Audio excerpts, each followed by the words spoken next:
বাংলাদেশে নাটক এখনো চলছে। ওলামায়ে কেরামদের বিরুদ্ধে এখনো সেই হাসিনার স্বৈরাচারী নাটক তৈরি করার লোকেরা তৈরি করে বসে আছে এখনো।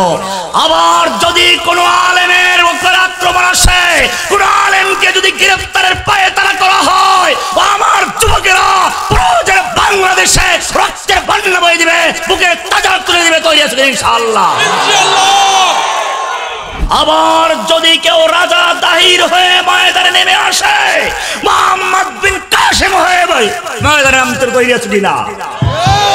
আবার যদি কেউ রাজা গৌর গোবিন্দ হয়ে মুসলিমদের অত্যাচার করে শাহজালাল হয়ে ময়দানে ঝাঁপিয়ে পড়তে রাজি আছে কিনা?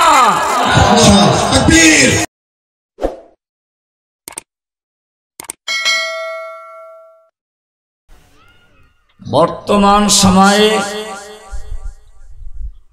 একদিকে যেমন দুনিয়ার সমস্ত কাফের, মুশরিক, ইহুদি, খ্রিস্টান, বৌদ্ধ, নাসারা, হিন্দু, নাস্তিক, মুরতাদ, মাজার পূজারী, কবর পূজারী, যত রকমের ভণ্ড এবং বেদাতি সহ ইসলামের দুশমন আছে, সব ঐক্যবদ্ধভাবে মাঠে নেমেছে কিভাবে পৃথিবীর মানচিত্র থেকে ইসলাম এবং মুসলিমকে মুছে ফেলা যায়। অপরদিকে মুসলিমদের ভেতরে ইসলাম কি জিনিস, মুসলিম কাকে বলে, এই বিষয়গুলো পর্যন্ত ভুলে এমন হয়ে গেছে এখন ইসলাম ধর্ম আর অন্য ধর্মকে সমানভাবে দেখতে শুরু করেছে। যেই লোকগুলো ইব্রাহিম আলাইহিস সালামের সন্তান দাবি করে, সেই ইব্রাহিমের সন্তান, যে ইব্রাহিম মন্দিরের ঘরে জন্ম হয়ে মসজিদ নির্মাণ করেছেন, সেই ইব্রাহিমের সন্তানরা মসজিদ থেকে গিয়ে মন্দিরের দরজায় পাহারাদারি করে। আর একদিকে শুনি মুসলিম বোনেরা হিন্দুদের প্রেমে পড়ে চরম ভাবে যখন নির্যাতিতা নিপীড়িত হয় তখন গিয়ে আমাদের সাহায্য চায়, তখন বিক্রমপুরী সাহেবকে স্মরণ করে। 2-4 টাকার জন্য খ্রিস্টান হয়ে যাচ্ছে। কারণটা কি? আজকে আপনারা খুব ভালো করে বসবেন, আমাদেরকে মূল কারণটা খুঁজে বের করতে হবে। অনেকেই বলেন যে পরিবেশের কারণে ঈমান নষ্ট হয়ে যাচ্ছে। আমি বলি, যেই ঈমান পরিবেশের কারণে অর্জন হয়েছে সেই ঈমান তো পরিবেশের পরিবর্তনে পরিবর্তন হবেই। ওয়ারিস সূত্রে প্রাপ্ত ঈমান, বাপদাদা মুসলমান, আমরা মুসলমান, পরিবেশ মুসলমান, আমরা মুসলমান, এই ঈমানের জন্য আমাদের কোনো কষ্ট করতে হয় না। আর যেই ঈমান কষ্ট করে অর্জন করা হয়েছে, পরীক্ষা দিয়ে যে ঈমান পাশ করেছে, সেই ঈমান উত্তপ্ত বালুর উপরে শুয়ে রেখে উপরে পাথর চাপা দেওয়া আছে, তারপরও ঈমান বলে আহাদ আহাদ। সেই ঈমান যখন দেখে নিজের স্বামীকে হত্যা করা হয়েছে, ছেলেকে পানিকে চুবানো হচ্ছে, নিজেকে লজ্জাস্থানে বর্ষা দিয়ে আঘাত করে হত্যা করা হচ্ছে, তারপরেও সুমাইয়া রাদিয়াল্লাহু তাআলা আনহার মুখের থেকে আওয়াজ আসে আহাদ আহাদ। পরিবেশের ঈমান না, ওয়ারিস সূত্রে প্রাপ্ত ঈমান। যে ঈমান ফাঁসির মঞ্চে বসে, যে ঈমান শুলিবিদ্ধ অবস্থায় যখন বলা হলো খোবায়েব তুমি মক্কার বড় সাহিত্যিক, বড় কবি, তোমাকে শুলিবিদ্ধ করাটা আমাদের জন্য খুবই কষ্টকর, তোমার নবীকে আমাদের ধরে আনা সম্ভব নয়, তিনি মদিনাতে আছেন, কিন্তু তুমি যদি শুধু একটু মুখে বলো তোমার জায়গায় তোমার নবীকে রাখা হোক, তোমাকে ছেড়ে দেওয়া হোক, এতটুকু কথা শুধু মুখে বললে আমরা তোমাকে ছেড়ে দেব। আল্লাহর নবীর ছাত্র, পরিবেশের ঈমান নয়। শুলিবিদ্ধ অবস্থায় গর্জে উঠলেন, ওহে আল্লাহর দুশমন মক্কার কাফের, শুনে রাখ, খোবায়েব তার স্ত্রী সন্তান নিয়ে পরিবার নিয়ে আরামে থাকবে, আর নবী মুহাম্মাদের কাটে পায়ে একটা কাটা বিদ্ধ হবে, খোবায়েব তাও বরদাস্ত করতে রাজি না। এরপরে তিনি সেই মঞ্চে বসে কবিতা পড়লেন। ফাঁসির মঞ্চ না, শুলের মঞ্চ।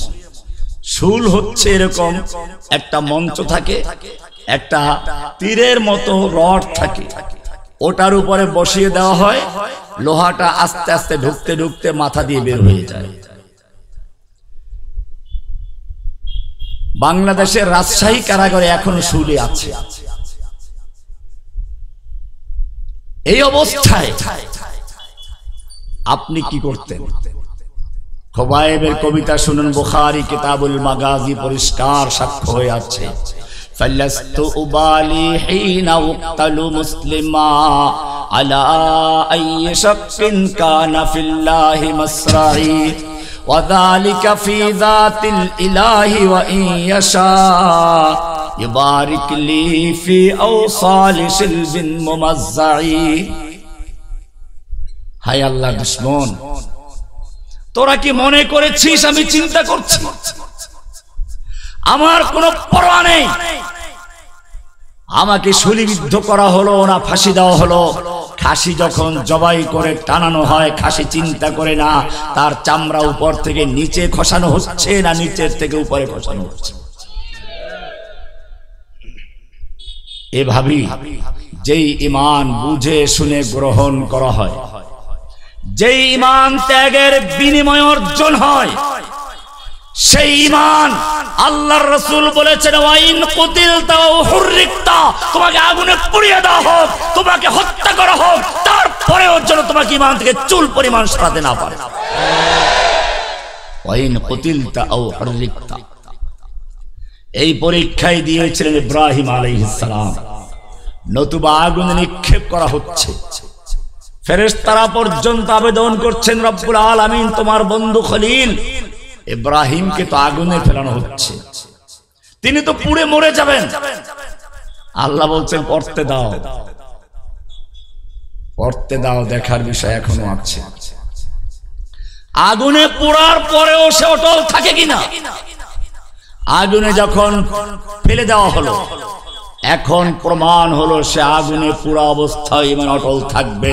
সঙ্গে সঙ্গে আল্লাহ জানিয়ে দিলেন, কুলনা ইয়া নারু কুনি বারদাও ওয়া সালামান আলা ইব্রাহিম, ইব্রাহিমের জন্য আগুন ঠান্ডা হয়ে যাও, খবরদার আমার ইব্রাহিমের কোনো কষ্ট না হয়, একটা চুল পরিমাণ যেন ক্ষতি না হয়, আরামদায়ক ঠান্ডা হয়ে যাও। আমি জিজ্ঞেস করতে চাই যে আল্লাহ রাব্বুল আলামিন ইব্রাহিমের জন্য নমরুদের আগুনকে ঠান্ডা করেছিলেন, সে আল্লাহ এখনো জীবিত আছেন কিনা?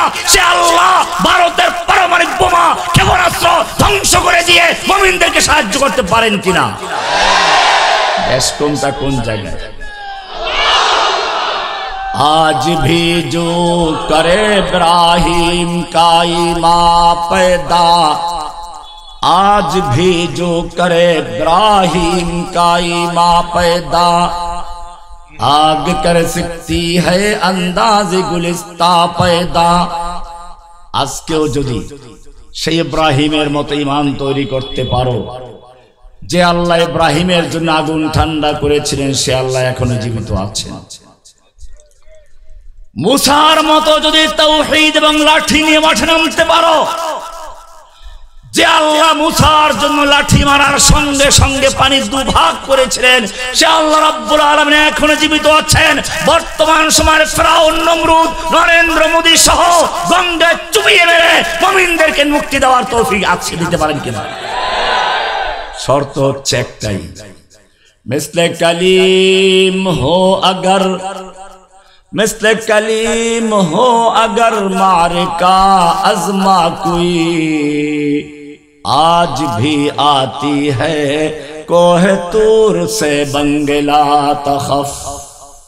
ओ मोमिन, তুমি যদি মুসার মতো লাঠি নিয়ে তাওহীদ অন্তরে, হাতে লাঠি, অন্তরে কি? অন্তরে তাওহীদ, হাতে লাঠি দুটো নিয়ে নামতে পারো। যে আল্লাহ মুসার জন্য পানি দুভাগ করে রাস্তা করেছিলেন, সে আল্লাহ এখনো জীবিত আছেন। তোমার যুগের নমরুদদেরকে, ফেরাউনদেরকে চুবিয়ে মারার ক্ষমতা আল্লাহর এখনো আছে। গন্ডগোলটা কোন জায়গায়? আল্লাহর নবী যখন হুদায়বিয়ার সন্ধির একটা সুযোগ পেলেন, বিভিন্ন রাজা বাদশাদের কাছে পত্র লিখতে শুরু করলেন। এরকমই একটা পত্র লিখলেন তৎকালীন সুপার পাওয়ার রোমের সম্রাটের কাছে। রোম সম্রাট তখন ফিলিস্তিনে বাইতুল মুকাদ্দাসে ছিলেন। তিনি বললেন, দেখো তো মক্কার কোন ব্যবসায়ী দল শাম সিরিয়া এলাকায় আছে কিনা, থাকলে ডেকে নিয়ে আসো। সেই সময় আল্লাহর নবীর সবচেয়ে বড় দুশমন, আল্লাহর নবীর ওই সময় সবচেয়ে বড় শত্রু আবু সুফিয়ান একটা ব্যবসায়ী দল সহ ওখানে ছিল। তাকে ডাকানো হলো। বাদশাহ হেরাকেল জিজ্ঞেস করলো, যেই লোকটা আমাকে চিঠি লিখেছে, নবুয়ত দাবি করেছে, বংশের দিক থেকে তার সবচেয়ে কাছের লোকটাকে? সকলেই দেখালো আবু সুফিয়ানকে। বলে, সামনে বসো। তার দলের অন্য লোকদেরকে পিছনে বসালো। এরপরে দোভাষী ডাকা হলো। বলা হলো, আমি তোমাকে কয়েকটা প্রশ্ন করব, সঠিক উত্তর যদি দেয় তাহলে পিছনের যারা তারা সমর্থন দিবে, মিথ্যা উত্তর দিলে ধরিয়ে দিবে। এরপরে এক এক করে প্রায় 10টা প্রশ্ন করলো। আমি একটা প্রশ্ন বলার জন্য এই লম্বা হাদিসটাকে সামনে নিয়ে আসলাম।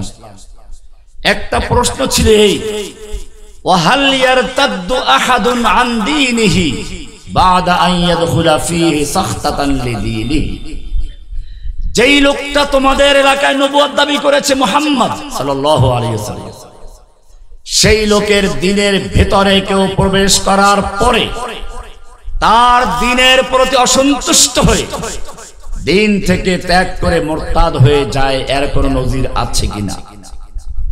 আবু সুফিয়ান বলল, না, কাফের, কিন্তু মিথ্যা বলে না। আর আমাদের দেশে তাহাজ্জুদ পড়ে, নাম প্রচার করে, কোরআন পড়া ছাড়া সকালে নাস্তাই হয় না। মিথ্যা কথায় যদি বিশ্বে কোনো নোবেল পুরস্কার থাকতো কয়েকবার বোধহয় পেত। আবু সুফিয়ান কাফের। আমি সে কথাই বলেছিলাম, একটু পরে আসতেছি কোন জায়গায় গন্ডগোলটা লেগেছে। মিথ্যা বলে নাই। এবারে বাদশাহ হেরাকেল একের পর এক প্রশ্ন ধরে ধরে মন্তব্য করতে লাগলেন। এই প্রশ্নের বেলায় যখন আসলেন তখন তিনি বললেন, আমি তোমাকে প্রশ্ন করেছিলাম তার দিন গ্রহণ করার পরে কোন ব্যক্তি মুরতাদ হয়ে তার দিন থেকে সরে যায় কিনা, তুমি বলেছ না। এরপরে তার মন্তব্য, বুখারী শরীফের কিতাব ইল ঈমান শুরু করে দেখবেন শুরুতেই, ওয়াকাযালিকাল ঈমান হিনা তুখালিতু বাশাশাতুহু আল কুলুবা। এটাই হচ্ছে ঈমানের বাস্তবতা, এটাই হচ্ছে ঈমানের প্রকৃতি, এটাই হচ্ছে ঈমানের সত্যতা।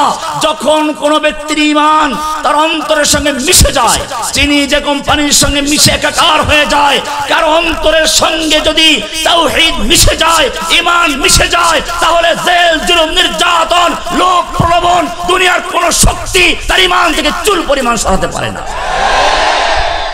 এটাই হচ্ছে ঈমানের বাস্তবতা। আজকে আমাদের এই ঈমানের ব্যাপারে আমরা খুবই দুর্বল। আমরা মুসলিম, কিন্তু আমরা জানি না মুসলিম কাকে বলে। আমরা জানি না আমাদের একটা দিন আছে, ইসলাম। একটা লোক যদি মুসলিম হয়, তার পরিচয় মুসলিম, তাহলে সে সেকুলার, ধর্ম নিরপেক্ষ হয় কি? আল্লাহ তো আমাদের একটা দিন দিয়েছে, আমাদের একটা সংবিধান দিয়েছে। সেই সংবিধানটা এমন, আমি এটা এইভাবে বলি, একটা বিল্ডিং নির্মাণ করলে প্রথম দেখবেন বলিগার্ডতে একদল লোক আসে, কয়েকদিন পর দেখবেন তারা নাই, ওটা শেষ। রড মিস্ত্রি আসলো, তাদের কাজ শেষ, তারা চলে গেছে। এবারে ঢালাই মিস্ত্রি আসলো, এরা চলে গেল। এরপরে আসলো দেয়াল করার ইট গাঁথার মিস্ত্রি, তারা চলে গেল। এবারে আসলো রং মিস্ত্রি, এবারে সব ফাইনাল হয়ে গেল। এরপরে কোন মিস্ত্রি থাকে আর? আল্লাহ রাব্বুল আলামিন দুনিয়াতে ইসলামের বিল্ডিং নির্মাণ করার জন্য আদমকে পাঠালেন, একটা কাজ করো, দাউদকে পাঠালেন, লোহা দিয়ে অস্ত্র তৈরি করো, বর্ম তৈরি করো। এক একজন নবীকে এক একটা কাজ দিলেন। সব নবী নিজ নিজ কাজ নিয়ে বিদায় হয়ে গেলেন। এরপরে আসলেন সর্বশেষ ব্যক্তি, যিনি ইসলামের পূর্ণতা দেওয়ার জন্য আসলেন, খাতামুন নবিয়্যিন মুহাম্মদুর রাসূলুল্লাহ সাল্লাল্লাহু আলাইহি ওয়াসাল্লাম। তখন দেখা গেল যে আল্লাহ বলছেন, আল ইয়াউমা আকমালতু লাকুম দীনাকুম, আজকে তোমাদের দিন পূর্ণ হয়ে গেছে, দিন পরিপূর্ণ হয়ে গেছে। পূর্ণ হয়ে যাওয়ার পরে মিস্ত্রির কোনো কাজ থাকে? আর পূর্ণ হয়ে গেছে। পূর্ণ কাকে বলে? আপনি মনে করুন আপনার এলাকায় একটা মসজিদ আছে, সব কাজ পূর্ণ হয়ে গেছে। এখন এলাকার এক যুবক বিদেশ থেকে স্বর্ণের একটা ইট নিয়ে আসলো, অথবা হীরকের একটা ইট নিয়ে আসলো, বললো মসজিদে লাগান এক জায়গায়। আপনি বললেন যে ভাই আমার মসজিদে লাগাবার মতো কোনো জায়গা খালি নেই, সব কাজ পূর্ণ হয়ে গেছে। ছেলে বলল, আপনি কি জানেন একটা ইটের কত মূল্য? গোটা মসজিদের যে মূল্য তার চেয়ে অনেক বেশি। এইটা অনেক দেখতে সুন্দর, এটা লাগাতে হবে। এই সুন্দর ইটখানা যদি পূর্ণাঙ্গ মসজিদে লাগাতে চান তাহলে কি করতে হবে? এখন এক ইট পরিমাণ জায়গা ভাঙতে হবে। এটা যদি আপনি বুঝে থাকেন, জেনে রাখবেন আল্লাহ রাব্বুল আলামিন বলেছেন, আল্লাহর নবী যেদিন বিদায় হজের ভাষণ দিচ্ছিলেন, সাহাবায়ে কেরামদের জিজ্ঞেস করলেন, হে আমার সাহাবীরা শুনো, কিয়ামতের মাঠে তোমাদের বিভিন্ন প্রশ্ন করা হবে, তার সঙ্গে একটা অতিরিক্ত প্রশ্ন করা হবে, ইন্নাকুম মাসউলুনা আন্নী, তোমাদেরকে আমার সম্পর্কে জিজ্ঞেস করা হবে। আমাকে দায়িত্ব দেওয়া হয়েছিল, ইয়া আইয়ুহার রাসূল বাল্লিগ মা উনজিলা ইলাইকা মির রাব্বিক, হে রাসূল আপনার রবের পক্ষ থেকে আপনার প্রতি যা নাজিল করা হয়েছে আপনি তা পরিপূর্ণভাবে পৌঁছে দিন। ও আমার সাহাবারা, জিজ্ঞেস করা হবে আমি কি পৌঁছিয়েছিলাম কিনা। তোমরা তখন তোমাদের রবকে কি জবাব দেবে? বলো, আলা হাল বাল্লাগতু, আলা হাল বাল্লাগতু, আলা হাল বাল্লাগতু, আমি কি পৌঁছেছি, আমি কি পৌঁছেছি, আমি কি পৌঁছেছি, কি জবাব দিলে তোমরা বলো। সাহাবায়ে কেরাম কি বলছিলেন? আপনি ঠিকমতো পৌঁছান নাই নাকি? ফকিররা বলল 90,000 থেকে 60,000 পৌঁছান নাই, 40,000 পৌঁছেছে। আপনি বললেন যে এখানে ধর্মনিরপেক্ষতা আছে, গণতন্ত্র, সমাজতন্ত্র আছে, এগুলো বলে জানবেন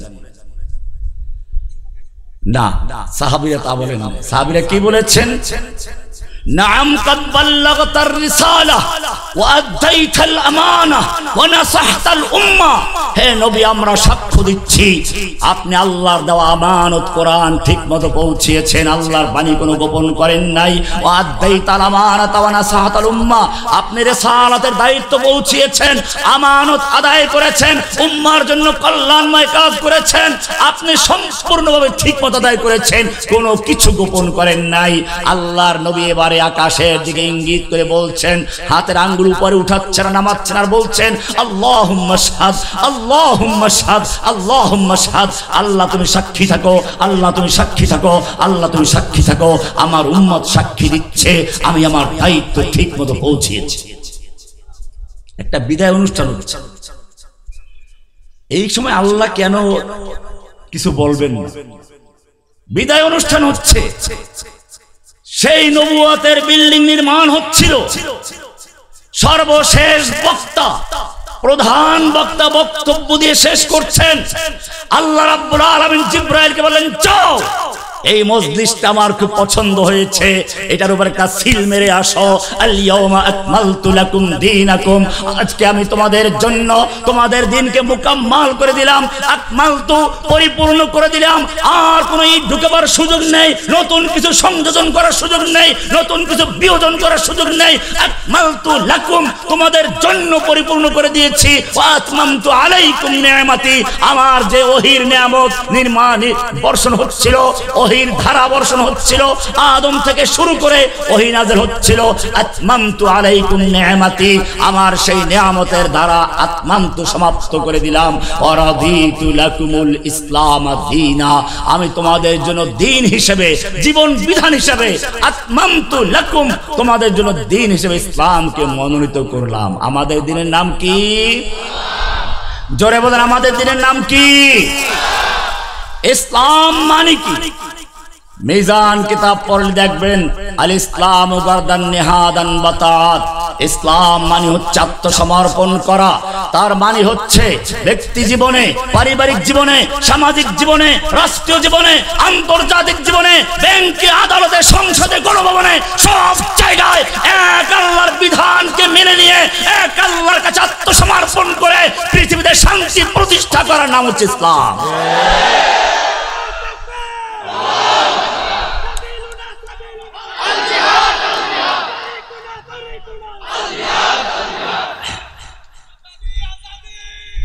ইসলাম, ইসলাম মানে আত্মসমর্পণ করা, ইসলাম মানে শান্তি প্রতিষ্ঠা করা। শান্তি না, শান্তি প্রতিষ্ঠা করা। কিভাবে প্রতিষ্ঠা করা একটু পরে আমরা আলোচনায় আসবো, আগে পরিচয়টা দিয়ে নেই। এই ইসলাম যারা পালন করে তাদের নাম মুসলিম। তাদের নাম কি? তাদের নাম কি? এক এক করে কোরআন থেকে শুনুন, আগে পরিচয়টা নিয়ে নেন। মিল্লাতা আবিকুম ইব্রাহিম হুয়া সাম্মাকুমুল মুসলিমিন। তোমাদের এই দ্বীন ইসলাম, এটা ইব্রাহিমের মিল্লাত। এই ইসলাম যে পালন করবে তাদের নাম রেখেছেন তিনি মুসলিম। কি নাম রেখেছেন? মিল্লাতা আবিকুম ইব্রাহিম হুয়া সাম্মাকুমুল মুসলিমিন, নাম হলো মুসলিম। এবারে পরিচয় দিবে কি? আল্লাহ রাব্বুল আলামিন বলছেন এখন তোমার যেই কোনো জায়গায় যাবে পরিচয় দিবে মুসলিম। কোরআন বলছে ওমান আহসানু কাওলাম মিম্মান দাআ ইলাল্লাহ, ওমান আহসানু কাওলাম মিম্মান দাআ ইলাল্লাহি ওয়া আমিলা সালিহা ওয়া ক্বালা ইন্নানি মিনাল মুসলিমিন। ওই ব্যক্তির চেয়ে ভালো কথা আর কার? যে ব্যক্তি মানুষকে আল্লাহর দিকে আহ্বান করবে। আহ্বান করব কার দিকে? না কোনো ব্যক্তির দিকে, না কোনো দলের দিকে। ও মুসলিম জেনে রাখো, ব্যক্তি আর দল ক্ষণস্থায়ী, আল্লাহ হচ্ছেন চিরস্থায়ী। যদি তুমি নিজেকে উৎসর্গ করো, কোনো ব্যক্তির জন্য নয়, কোনো দলের জন্য নয়, উৎসর্গ করবে কার জন্য? কুল ইন্না সালাতি ওয়া নুসুকি ওয়া মাহইয়ায়া ওয়া মামাতি লিল্লাহি রাব্বিল আলামিন। বলো আমার সালাত, আমার কুরবানি, আমার ত্যাগ, আমার জীবন, আমার মরণ সব কিছু কার জন্য? লিল্লাহি রাব্বিল আলামিন, এক আল্লাহর জন্য যিনি গোটা জগৎ সমূহের রব।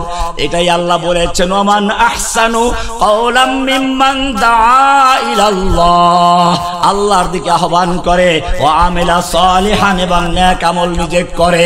এই কথা বলে না ওলি আল্লাহদের ইবাদত লাগে না, মারিফাতের চূড়ান্ত পর্যায়ে গেলে ইবাদত লাগে না।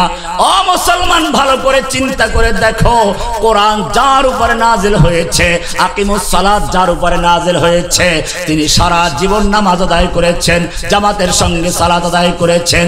এমন কি যখন তিনি মৃত্যু রোগে আক্রান্ত হয়ে আছেন, ইশার নামাজের আযান হয়ে গেছে, সাহাবায়ে কেরাম জামাতের জন্য প্রস্তুত হয়ে আছেন।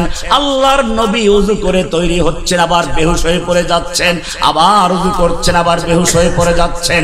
এবারে জিজ্ঞেস করলেন নামাজ হয়ে গেছে কি, সালাত হয়ে গেছে কি? সাহাবায়ে কেরাম বললেন না, ইয়ান্তাজিরুনাকা ইয়া রাসূলুল্লাহ, হে আল্লাহর নবী, আযান হয়ে গেছে আপনার জন্য, সব অপেক্ষায় দাঁড়িয়ে আছে জামাতের জন্য, আপনার ইমামতিতে নামাজ পড়ার জন্য সবাই অপেক্ষমান আছে। আল্লাহর নবী বললেন মুরু আবু বকরিন ইউসাল্লি বিন নাস, আবু বকরকে বলো সেজন্য লোকদের ইমামতি শুরু করে দেয়। আল্লাহর নবীর নির্দেশ পেয়ে সাহাবায়ে কেরাম আবু বকরের নেতৃত্বে ইমামতিতে নামাজে দাঁড়িয়ে গেলেন। আল্লাহর নবী একটু সুস্থতা বোধ করলেন, দুজন সাহাবীকে ডাকলেন, এক পাশে আলী আর এক পাশে বেলাল। দুইজন সাহাবীর কাঁধে ভর দিয়ে আল্লাহর নবী এশার নামাজের জামাতে যাচ্ছেন। হাদিসের কিতাব খুলে দেখো, আল্লাহর সাহাবীরা বয়ান, আল্লাহর নবীর সাহাবীরা বর্ণনা করছেন, ওয়ারিজলাহু তাখুত্তান বিল আরদে। আল্লাহর নবী যখন অসুস্থ অবস্থায় দুজন সাহাবীর কাঁধে ভর দিয়ে মসজিদে যাচ্ছিলেন, রিজলাহু তাখুত্তান বিল আরদে, আল্লাহর নবীর পা দুটো জমিনের সঙ্গে হেঁচড়ে হেঁচড়ে যাচ্ছিল। যেই নবীর আগের পিছের সমস্ত গুনাহ ক্ষমা করা ছিল, কোরআন পরিষ্কার করে বলেছে লিয়াগফিরা লাকাল্লাহু মা তাকদ্দামা মিন যামবিকা মা তাআখারা। হে নবী, আল্লাহ আপনার আগের পিছের সমস্ত গুনাহ ক্ষমা করে দিয়েছেন। সেই নবী মৃত্যুর আক্রান্ত অবস্থায়ও দুজন সাহাবীর কাঁধে ভর দিয়ে মসজিদে গেছেন। এরপরে যদি কোনো ওলি নামধারী, কোনো বুজুর্গ নামধারী, কোনো মারেফাত নামধারী, কোনো আশিক রাসূল নামধারী ব্যক্তি বলে মারেফাতের চূড়ান্ত পর্যায়ে গেলে ইবাদত লাগে না, সেগুলো আল্লাহর ওলি না শয়তানের ওলি। কারে শয়তান মিকুনি নামত ওলি, কারে শয়তান মিকুনি নামত ওলি, গর ওলি নস্তলানত বর ওলি। শয়তানের কাজ করে আর নাম দেয় আল্লাহর ওলি। এই সমস্ত ওলি ওলি ঠিক আছে, তবে আল্লাহর ওলি না, শয়তানের ওলি। কার ওলি? সুতরাং খেয়াল রাখবেন, কোরআন শর্ত আরোপ করেছে ওমান আহসানু কওলাম মিম্মান দাআ ইলাল্লাহ। যে ব্যক্তি মানুষকে আল্লাহর দিকে আহ্বান করে, ওয়া আমিলা সালিহান, এবং নিজে নেক আমল করে, আমল করতে হবে। এরপরে সে পরিচয় দেয় অকালা ইন্নানি মিনাল মুসলিমিন, আমি একজন মুসলিম, আমি একজন, পরিচয় দেয় আমি একজন কি। এবারে সামনে চলো, আল্লাহ রাব্বুল আলামিন বলছেন শুধু মুসলিম পরিচয় দিলেই চলবে না, এই পরিচয় নিয়ে মরতে হবে, মরণ পর্যন্ত এই পরিচয় ধরে রাখতে হবে। কোরআন বলছে ইয়া আইয়ুহাল্লাযীনা আমানুত্তাকুল্লাহ, ইয়া আইয়ুহাল্লাযীনা আমানুত্তাকুল্লাহা হাক্কা তুকাতিহি ওয়া লা তামুতুন্না ইল্লা ওয়া আনতুম মুসলিমুন। খবরদার, আল্লাহকে ভয় করো এবং মৃত্যু যেন মুসলিম অবস্থায় ছাড়া অন্য কোন অবস্থায় মৃত্যু না হয়। ধর্মনিরপেক্ষতা না, সেকুলার না, ইহুদি না, খ্রিস্টান না, সব কিছু বর্জন করে তুমি যেন মুসলিম অবস্থায় মৃত্যুবরণ করতে পারো। জেনে রাখবে তোমার পূর্বপুরুষ ইব্রাহিম আলাইহিস সালাম মুসলিম ছিলেন। কোরআন বলছে মা কানা ইব্রাহিমু ইহুদিয়ান ওয়ালা নাসরানিয়ান ওয়ালাকিন কানা হানিফাম মুসলিমা। তোমাদের পিতা ইব্রাহিম ইহুদিও ছিলেন না, নাসারাও ছিলেন না, ওয়ালাকিন কানা হানিফাম মুসলিমা, তিনি পিওর মুসলিম ছিলেন, নির্ভেজাল মুসলিম ছিলেন, কোনো ভেজাল ছিল না। একমাত্র কার ইবাদত করতেন? কি পরিষ্কার করে বলেছেন ইন্নী ওয়াজ্জাহাতু ওয়াজহিয়া লিল্লাযী। এই চন্দ্র আমার রব নয়, সূর্য আমার রব নয়, এই সমস্ত তারকা আমার রব নয়, সব কিছু বর্জন করছি। এই সৃষ্টি আমার কোন রব হতে পারে না। ইন্নী ওয়াজ্জাহাতু ওয়াজহিয়া, আমি আমার চেহারা মতওয়াজ্জ করলাম কার দিকে? লিল্লাযী ফাতারাস সামাওয়াতি ওয়াল আরদা, ওই মহান জাতের দিকে, মহান আল্লাহর দিকে, যিনি আসমান এবং জমিন সৃষ্টি করেছেন। হানিফান, শুধু তার দিকে মতওয়াজ্জ হলাম, অন্যরাও আছে তা না। হানিফান, সব কিছু বর্জন করে শুধু এক আল্লাহর দিকে মতওয়াজ্জ হলাম। ওমা আনা মিনাল মুশরিকিন, আমি আল্লাহর সঙ্গে কাউকে শরীক করছি না। মসজিদে মানবে এক আল্লাহর হুকুম, মন্দিরে আবার আরেক আল্লাহর হুকুম, মসজিদে এক আল্লাহর হুকুম, ব্যাংকে আবার আরেক আল্লাহর হুকুম, মসজিদে এক আল্লাহর হুকুম, আদালতে আরেক আল্লাহর হুকুম। ওমা আনা মিনাল মুশরিকিন, না আমি সব জায়গায় মুসলিম, মসজিদেও মুসলিম, ব্যাংকেও মুসলিম, আদালতেও মুসলিম, সব জায়গায় হুকুম মানবো কার? এরপরে আল্লাহ বলছেন, পরিষ্কার করে জানিয়ে দিচ্ছেন তোমাদের পিতা নিজে মুসলিম ছিলেন। এরপরে শুনো তার সন্তানরাও ছিল মুসলিম। ওয়াসা বিহা ইব্রাহিম বানিহি ওয়া ইয়াকুব ইয়া বানিয়া ইন্নাল্লাহা আস্তাফা লাকুমুদ-দীনা ফালা তামুতুন্না ইল্লা ওয়া আনতুম মুসলিমুন। হে আমার সন্তানরা, ওসিয়াত করেছেন ইব্রাহিম, ওসিয়াত করছেন তার সন্তান ইয়াকুব, তার সন্তানদেরকে ওসিয়াত করে যাচ্ছেন। কি ওসিয়াত করছেন? ইয়া বানিয়া ইন্নাল্লাহা আস্তাফা লাকুমুদ-দীন। ইব্রাহিমের পুত্র ইসহাক, ইসহাকের পুত্র ইয়াকুব, ইয়াকুবের পুত্ররাই হলো বনি ইসরাইল। আল্লাহ রাব্বুল আলামিন বলছেন ইব্রাহিম নিজে এবং তার সন্তান ইসহাক, ইয়াকুব, তারাও তাদের সন্তানদের ওসিয়াত করেছেন ইয়া বানিয়া ইন্নাল্লাহা আস্তাফা লাকুমুদ-দীন। হে আমার সন্তানরা, ভালো করে শুনো, আল্লাহ তোমাদের জন্য একটা দিন নির্বাচন করেছেন। দিন একটা জীবন বিধান, একটা জীবন ব্যবস্থা, একটা ধর্ম, তুমি যাই বলো সব কিছু একটা দিনের মধ্যে ঢুকিয়ে দেওয়া হয়েছে। তোমাদের জন্য একটা দিন নির্বাচন করেছেন। ফালা তামুতুন্না ইল্লা ওয়া আনতুম মুসলিমুন, খবরদার তোমরা মুসলিম অবস্থায় ছাড়া মৃত্যুবরণ করো না। কবরে গেলে তিনটা প্রশ্নের প্রথম প্রশ্ন কি? মা দীনুকা। তখন যদি বলেন যে আমার ধর্ম হচ্ছে নিরপেক্ষ, ধর্ম নিরপেক্ষ, সে আল্লাহ ছাড়বে তাকে? উত্তর আসতে হবে কি? ইসলাম। ওইখানে যদি উত্তর দিতে চাও আর এইখানে সেকুলার থাকো, জেনে রাখো তুমি যত মুখস্থ করো আর যত আলেমের সাথে সম্পর্ক রাখো, আল্লাহ তাআলা তোমার মুখ বন্ধ করে দিবেন। তোমার মুখ দিয়ে ইসলাম ধর্ম আসবে না, তোমার মুখ দিয়ে আসবে সেকুলার। ওমর ইবনে খাত্তাব রাদিয়াল্লাহু তাআলা আনহু, আল্লাহর নবী বসে আছেন, এর মধ্যে তাওরাতের একটা খণ্ড নিয়ে আসলেন। বললেন, ইয়া রাসূলুল্লাহ, তাওরাতের মধ্যে অনেক ভালো ভালো কথা পাই, কিছু কি লিখে রাখবে, একটু পড়ে শোনাই। পড়ে শোনাচ্ছেন। আল্লাহর নবীর চেহারার দিকে উনি তাকাননি। আল্লাহর নবীর চেহারা রাগে ক্ষোভে লাল হয়ে গেল। আবু বকর বিষয়টা উপলব্ধি করলেন। তিনি বললেন, সাকিলাতকা সাওয়াকিলিয়া ওমর, ওমর তুই যদি মরে যেতিস, ওমর তুই যদি মরে যেতিস। ওমর তাকালেন, আল্লাহর নবীর চেহারার দিকে তাকিয়ে বুঝলেন আল্লাহর নবী রাগ করেছেন। সঙ্গে সঙ্গে নিজের ঈমানকে নবায়ন করলেন। তিরমিজির হাদিস খুলে দেখুন। ওমর আওয়াজ করে বললেন, রাদিতু বিল্লাহি রাব্বান ওয়া বিল ইসলামি দীনান ওয়া বি মুহাম্মাদিন সাল্লাল্লাহু আলাইহি ওয়াসাল্লাম নবিয়্যান ওয়া রাসূলা। এরপরে আল্লাহর নবী কি বলেছেন ভালো করে শুনুন, ভালো করে বুঝার চেষ্টা করুন। আপনি কে? আগে নিজের পরিচয় জানুন। আল্লাহর নবী বলছেন, ওমর তুমি আমার সামনে তাওরাত পাঠ করছো, জেনে রাখো আল্লাহি লাউ কানা মূসা হাইয়ান, আজকে যদি মূসা নবী জীবিত থাকতেন, ওয়া আদরাকা নবুওয়াতি, আর আমার নবুয়ত কাল পেত, মা ওয়াসিআহু ইল্লা ইত্তিবাই, তাহলে মূসা নবী পরকালে মুক্তি পাওয়ার কোনো উপায় ছিল না। আমার অনুসরণ করে, আমার দ্বীন, আমার তরিকা অনুসরণ করা ছাড়া মূসা নবীর মুক্তির কোনো উপায় ছিল না। এটা হাদিস তিরমিজিতে আছে। বলবেন হাদিস কোরআনে আছে কিনা? কিছু আবার আছে হাদিস মানে না, কোরআন মানে বেশি।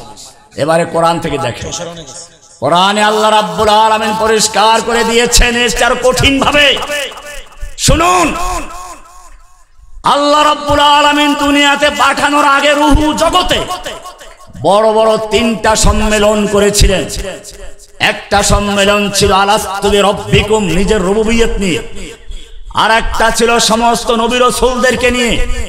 এটা আমি এভাবে বলি, যখন আপনারা নির্বাচনে সংসদদেরকে তৈরি করেন, ভোট দিয়ে সাংসদ বানান, এমপি বানান, member of parliament, law maker তৈরি করে দিন, যারা সংসদে গিয়ে আল্লাহর আইন বাতিল করে নিজের আইন তৈরি করে, সে আইন দিয়ে আবার আদালতে বিচার ফয়সালা করে, না মানলে পুলিশ দিয়ে তারপর ধরে নিয়ে জেলখানে আটকে রাখে। আমি বলি, মক্কার কাফেররা যেই মূর্তি পূজা করত, সেই মূর্তি মক্কায় 360টা ছিল ঠিকই, পাথরের মূর্তি।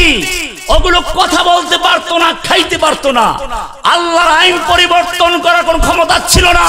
কিন্তু তোমরা যারা ভোট দিয়ে তোমার দেশের কাবা নামক সংসদে 340 মূর্তি পাঠাও, এই মূর্তিগুলো মক্কার মূর্তির চেয়েও জঘন্য। এরা ওখানে বসে আল্লাহর আইন বাতিল করে, বিকল্প আইন তৈরি করে, সেই আইন দিয়ে আদালতে বিচার ফয়সালা করে, না মানলে পরে জেলে ঢুকায়, তারপরে পুলিশ দিয়ে হ্যান্ডকাফ লাগায়, পায়ে বেরি লাগায়, এরপরে বুলেট প্রুফ জ্যাকেট লাগায়, হেলমেট পরায়, তারপরেও গরুর দড়ি দিয়ে বাঁধে। আমাকে দেখেন না, কত কিছু লাগানোর পরও গরুর দড়ি দিয়ে বেঁধেছে। আমাকে একা কিনা, পুরো বংশ শুদ্ধ এক রশিদে বাঁধছে। কেন এগুলো? কিসের মুসলমান?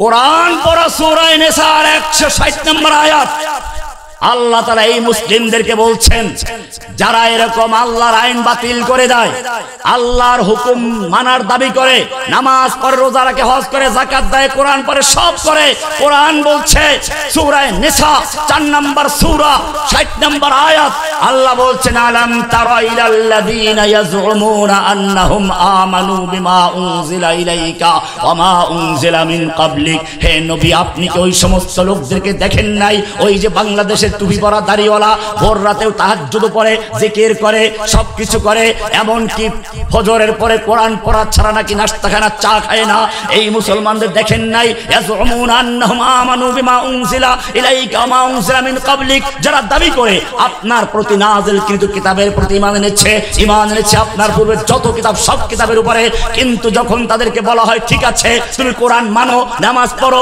রোজা রাখো, কিন্তু এই কোরআন দিয়ে বিচার চলবে, এই কোরআন দিয়ে আদালত চলবে, তখন তারা মানতে রাজি না। ইউরিদুনা আইয়াতাহাকামু ইলাত তাগুত, তারা তাগুতের আদালতে বিচার ফয়সালা নিয়ে যায়। ওয়াকাদ উমিরু আইয়াকফুরু বিহি, অথচ তাদেরকে বলা হয়েছিল তাগুতকে বর্জন করতে। আমার একটা কিতাবের নামই আছে তাগুত। কি নাম? এই যে এটা পুরোটা তাগুত। কত প্রকার তাগুত, বড় বড় তাগুত গুলো কি কি, বিস্তারিত আলোচনা এখানে আছে। আল্লাহ বলছেন, ওয়াকাদ উমিরু আইয়াকফুরু বিহি, তাদেরকে বলা হয়েছিল তাগুতকে বর্জন করতে, কিন্তু তারা তাগুতকে বর্জন না করে তাগুতের আদালতে বিচার ফয়সালা নিয়ে যায়। ওরা শয়তানের খপ্পরে পড়ে। ইউরিদুশ শাইতানু আইয়ুদিল্লাহুম দালালাম বাঈদা। এই কথা বলি আল্লাহ ক্ষান্ত করেন নাই। এরপরে আল্লাহ রাব্বুল আলামিন 61 নম্বরে বলছেন, ওয়া ইযা কিলা লাহুম তাআলাউ ইলা, আয়াত বের করেন নইলে বড় মনে করবে আছে কিনা। সূরা নিসা 4 নম্বর 61 নম্বর আয়াত, ওয়া ইযা কিলা লাহুম তাআলাউ ইলা মা আনজালাল্লাহু ওয়া ইলার রাসূল, যখন এই লোকগুলোকে বলে আসো, তাআলাউ, আসো, কোথায় আসো? ইলা মা আনজালাল্লাহু, আল্লাহ যা নাযিল করেছেন সেই কিতাবের দিকে আসো। ওয়া ইযা কিলা, বড় অক্ষরে লেখা আছে, ওয়া ইযা কিলা লাহুম তাআলাউ ইলা মা আনজালাল্লাহু ওয়া ইলার রাসূল, যখন এই লোকগুলোকে বলা হয় আসো আল্লাহর কিতাবের দিকে, আসো আল্লাহর রাসূলের দিকে, তাআলাউ ইলা মা আনজালাল্লাহু ওয়া ইলার রাসূল, আল্লাহ তাআলা বলছেন, রাআইতাল মুনাফিকিনা, 61 নম্বর আয়াত, রাআইতাল মুনাফিকিনা, এই লোকগুলো যারা এতক্ষণ আগে বলল কোরআন মানি, যারা বলল আসমানি কিতাব বিশ্বাস করি, যারা বলল নামাজ পড়ি, রোজা রাখি, হজ করে, যাকাত দেই, সব মানি, কিন্তু যখন বলা হয় তাআলাউ ইলা মা আনজালাল্লাহু ওয়া ইলার রাসূল, আসো আল্লাহ এবং আল্লাহর রাসূলের বিধানের দিকে, এই দিয়ে আইন চালাই, দেশ চালাই, শাসন করি, তখন আল্লাহ বলছেন, রাআইতাল মুনাফিকিনা, আপনি এই মুনাফিকগুলোকে দেখবেন, ইয়াসুদ্দুনা আনকা সুদুদা, আস্তে গর্দানটা ঝুঁকাইয়া ওখান থেকে পালাইয়ে চলে গেছে। এখন আর তার মুসলমান দাবি নাই, এটা মানতে রাজি না, এটা মানতে রাজি না। ইয়াসুদ্দুনা আনকা সুদুদা। এরপরে আল্লাহ তাআলা একটু পরে গিয়ে সূরা নিসার 65 নম্বরে বলেছেন, ফালা ওয়া রাব্বিকা লা ইউমিনুনা হাত্তা ইউহাক্কিমুকা ফীমা শাজারা বাইনাহুম, না হে নবী, ওই লোকগুলো যত ঈমানের দাবি করুক, যতই তাহাজ্জুদ গুজার হোক, যতই তাসবিহ তাহলিল করুক না কেন, ফালা ওয়া রাব্বিকা লা ইউমিনুনা, ওরা রবের, আপনার রবের কসম, আল্লাহর কসম, ওরা মুমিন নয়, হাত্তা ইউহাক্কিমুকা ফীমা শাজারা বাইনাহুম, যতক্ষণ পর্যন্ত তাদের মামলা মোকদ্দমার ক্ষেত্রে, পারস্পরিক ঝগড়া বিবাদের ক্ষেত্রে আপনার আদালতে বিচার ফয়সালা না নিয়ে আসবে, আপনার হুকুম না মানবে, ওয়ায়ুসাল সুম্মা লা ইয়াজিদু ফি আনফুসিহিম হারাজাম মিম্মা কাদাইতা, আপনি যেই বিচার করবেন, কোরআন যেই শাসন দিবে, বিধান দিবে, সেই বিধানের ব্যাপারে তাদের মনে কোনো দুগদুগি থাকবে না, কোনো খুঁতখুঁতি থাকবে না, সংশয় থাকবে না, ওয়ায়ুসাল্লিমু তাসলিমা, সম্পূর্ণভাবে মেনে নেবে। এটা না মানা পর্যন্ত মুমিন হতে পারে না। কে বলেছেন? কোরআনের কয় নম্বর সূরায়? 4 নম্বর সূরা। কত নম্বর আয়াত? 65 নম্বর আয়াত। মিলিয়ে দেখবেন আজকে ঘরে গিয়ে। এবারে শুনুন, আল্লাহ রাব্বুল আলামিন পরিষ্কার করে দিলেন, যতক্ষণ পর্যন্ত আল্লাহর বিধানকে রাষ্ট্রীয়ভাবে প্রতিষ্ঠা করা না হবে, আল্লাহর বিধানকে বিজয়ী না করা হবে, অতক্ষণ পর্যন্ত সে মুমিন হতে পারে না। কোরআন বলছে, 3 জায়গায় বলেছে রাসূলের উদ্দেশ্যটা কি। কোরআনের 3টা আয়াত, ওয়াল্লাযী আরসালা রাসূলাহু বিল হুদা ওয়া দীনিল হক সূরা তওবার 33 নম্বর আয়াত, সূরা ফাতা 28 নম্বর আয়াত, সূরা সফ 9 নম্বর আয়াত। 3 আয়াতে আল্লাহ রাব্বুল আলামিন একই কথা বলেছেন, হুয়াল্লাযী আরসালা রাসূলাহু বিল হুদা ওয়া দীনিল হক লিইয়ুযহিরাহু আলাদ-দীনি কুল্লিহি। আল্লাহ রাব্বুল আলামিন এই কিতাবটা নাজিল করেছেন, আরসালা রাসূলাহু বিল হুদা, হুদাল লিল মুত্তাকিন, হুদা দিয়ে প্রেরণ করেছেন, কিতাব দিয়েছেন। রাসূলাহু বিল হুদা ওয়া দীনিল হক, দ্বীনে হক দিয়ে প্রেরণ করেছেন। কেন পাঠালেন? লিইয়ুযহিরাহু আলাদ-দীনি কুল্লিহি, অন্য সকল দ্বীনে বাতিলের উপরে এই দ্বীনকে বিজয়ী করার জন্য আল্লাহ পাঠিয়েছেন। কিভাবে বিজয় করবে? ও মুসলিম, তুমি আল্লাহর দ্বীনকে আল্লাহর জমিনে বিজয় করতে হলে কোন পন্থা অবলম্বন করবে? আল্লাহ সেটাও বলে দিয়েছেন, লাকাদ কানা লাকুম ফি রাসূলিল্লাহি উসওয়াতুন হাসানা, তোমাদের জন্য আল্লাহর রাসূলের মধ্যে রয়েছে উত্তম আদর্শ। কি আদর্শ রয়েছে? ইয়া রাসূলুল্লাহ, আমরা কিভাবে দ্বীন কায়েম করব? আল্লাহর রাসূলকে ফলো করতে, অনুসরণ করতে হবে। আল্লাহর রাসূল ধর্মনিরপেক্ষ ছিলেন না, আল্লাহর নবী গণতন্ত্রী ছিলেন না, সমাজতন্ত্রী ছিলেন না, রাজতন্ত্রী ছিলেন না। হুয়াল্লাযী আরসালা রাসূলাহু বিল হুদা ওয়া দীনিল হক লিইয়ুযহিরাহু আলাদ-দীনি কুল্লিহি। ও রাব্বুল আলামিন, আমরা তো দুর্বল, আমাদের ক্ষমতা নাই, তবুও নির্বাচনে গিয়ে কিছু ভোট টোট দিয়ে দেখি ইসলাম কায়েম করা যায় কিনা। আল্লাহ রাব্বুল আলামিন বলছেন, শুনো, তোমাদের বাপকে যেদিন আমি সৃষ্টি করেছিলাম, ওই দিন ফেরেশতাদের সামনে তাকে সবকিছু শিক্ষা দিয়ে উপস্থাপন করেছিলাম। ফেরেশতাদেরকে শিখালাম না, তোর বাপকে শিখাইলাম। শিখাইয়া বললাম, ফাকালা আম্বিউনি বিআসমাই হাউলাই ইন কুনতুম সাদিকিন। ও ফেরেশতারা, পারলে এই জিনিসগুলোর নাম বলো। ফেরেশতারা পারলো না, তারা উত্তর দিল, ক্বালু সুবহানাকা লা ইলমা লানা ইল্লা মা আল্লামতানা ইন্নাকা আনতাল আলিমুল হাকীম। ও রব্বুল আলামিন, আমাদের তো নিজস্ব কোনো ইলম নাই, আমরা তো জিন হুজুর না, আমরা তো গায়েব জানি না, আমরা তো কোনো ভণ্ড পীর না, আমাদের কোনো ইলম নেই। লা ইলমা লানা ইল্লা মা আল্লামতানা, তুমি আমাদের যা শিখিয়েছো তার বাইরে আমাদের কোনো ইলম নেই, আমরা তো কিছুই জানি না, তুমি তো শিখাও নাই। আদমকে বলেন, আদম তুমি সব বলো। আদম সব কিছু বলে দিলেন। ও মুসলমান, এবারে প্রশ্ন, কেন আল্লাহ আদমকে শিখালেন, ফেরেশতাদেরকে শিখান নাই কেন?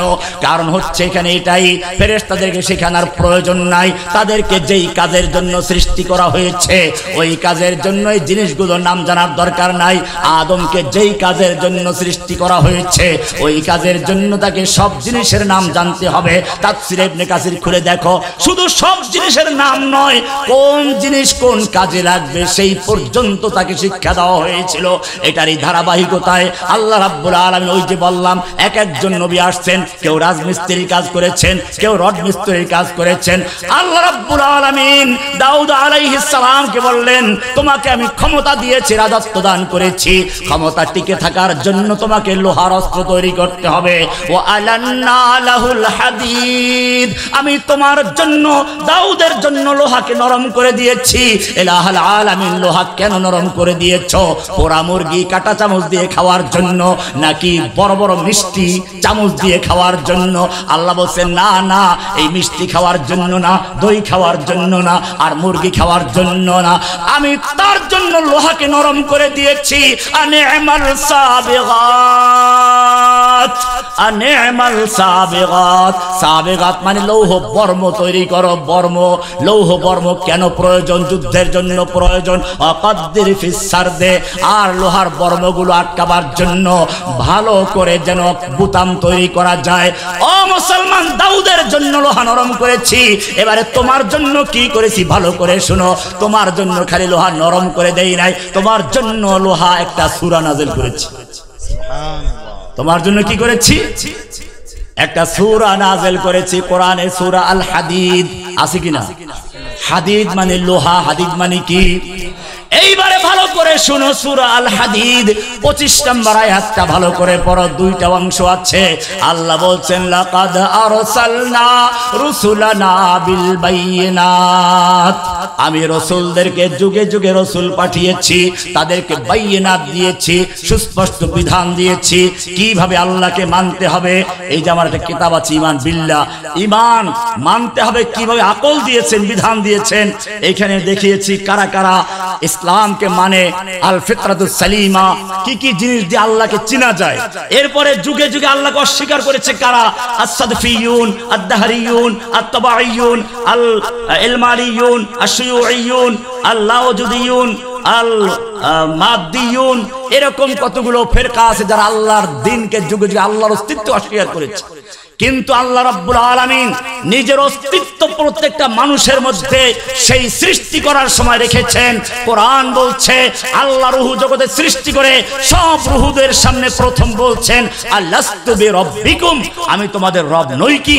এই যে মনের ভিতরে গেঁথে দেওয়া হয়েছে, দুনিয়াতে এসে মানুষ অনেক সময় ভুলে যায়, যাতে ভুলে না যায় সেজন্য আল্লাহ রাব্বুল আলামিন নবী পাঠিয়েছেন, রাসূল পাঠিয়েছেন। নবীদেরকে বলা হয় ইন্নামা আনতা মুযাক্কির, আপনি স্মরণ করাইয়া দেওয়ার মালিক।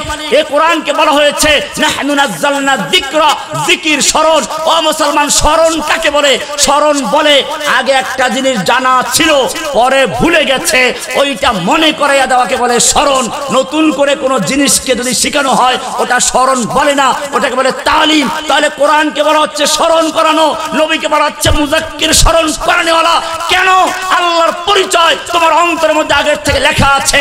দেখো না, যখন বিপদে পড়ে যাও তখন সব খাজা বাবা, গাজা বাবা, লেংটা বাবা, দরগাওয়ালা, দুর্গাওয়ালা সব ভুলে গিয়ে শুধু একজনকে ডাকে, কাকে? কোরআন বলছে ওয়াইদা গাশিয়াহুম মাউজুন কাযযুলালি দাআউল্লাহ মুখলিসিনা লাহুদ্দিন। যখন মানুষ বিপদে পড়ে যায় এমনি তো আল্লাহকে ভুলে যায়, কিন্তু বিপদে পড়লে তখন আসল জায়গায় চলে আসে। একটু ধৈর্য ধরে শুনলে আমি একটু কথা বাড়াইয়া বলি।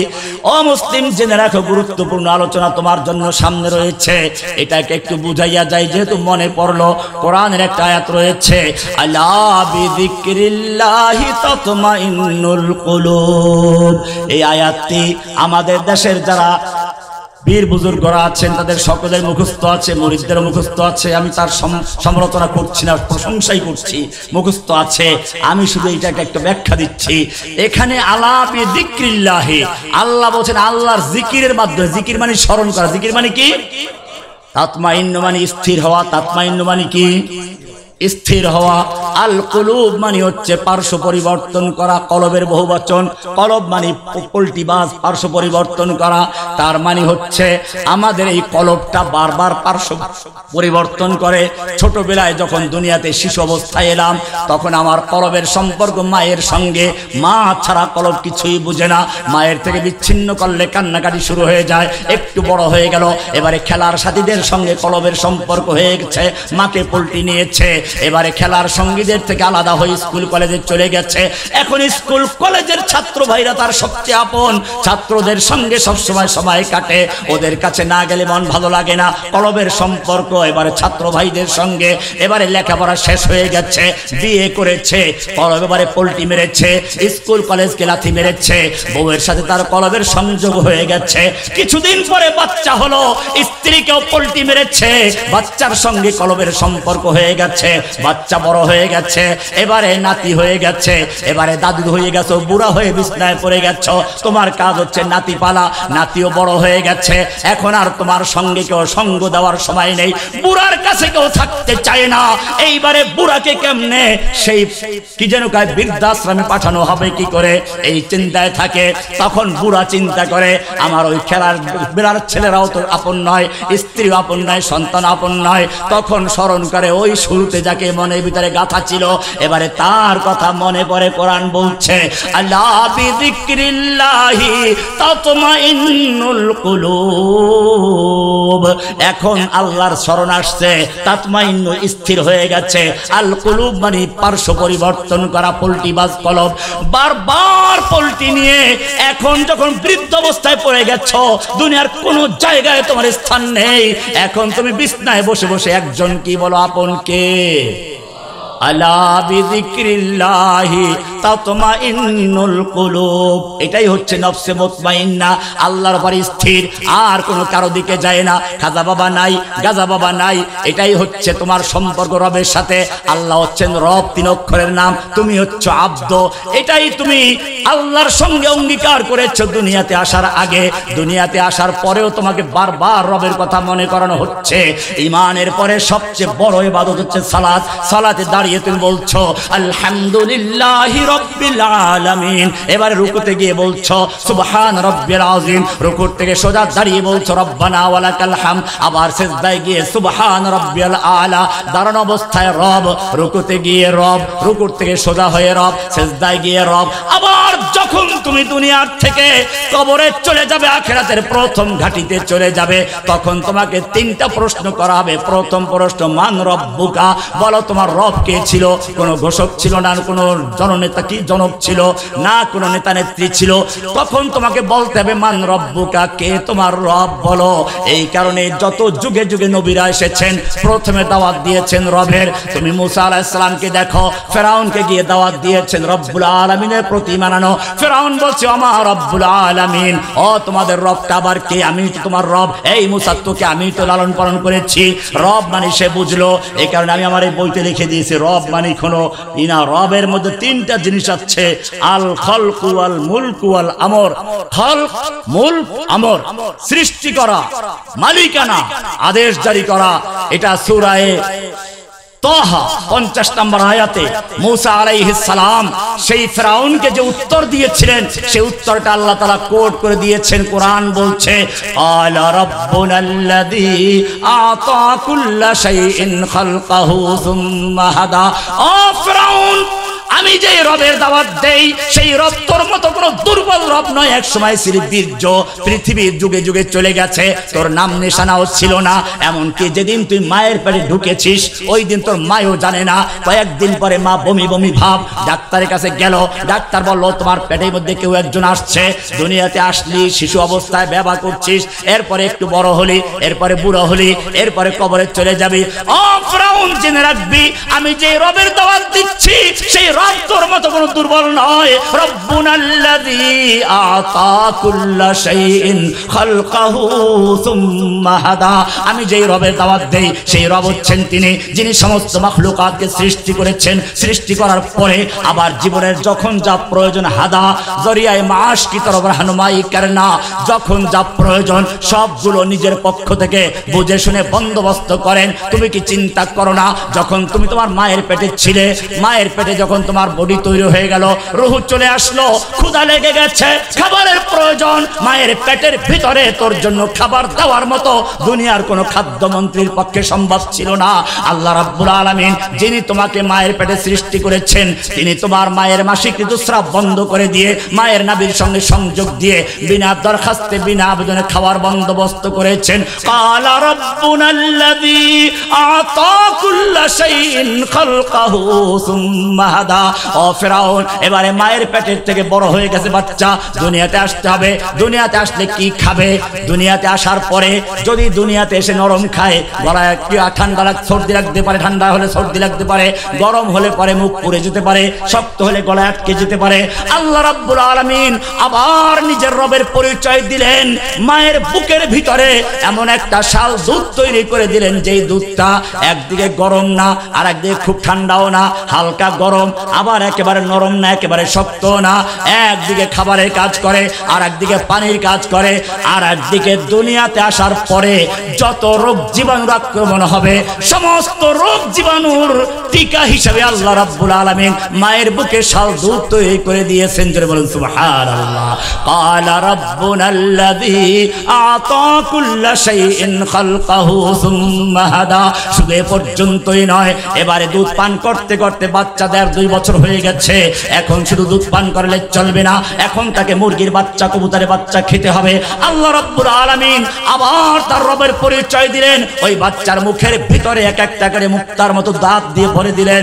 এবারে বাচ্চা মুরগির বাচ্চা খাচ্ছে, কবুতরের বাচ্চা খাচ্ছে, খিচুড়ি খাচ্ছে, খেতে খেতে আরো বড় হয়ে গেছে।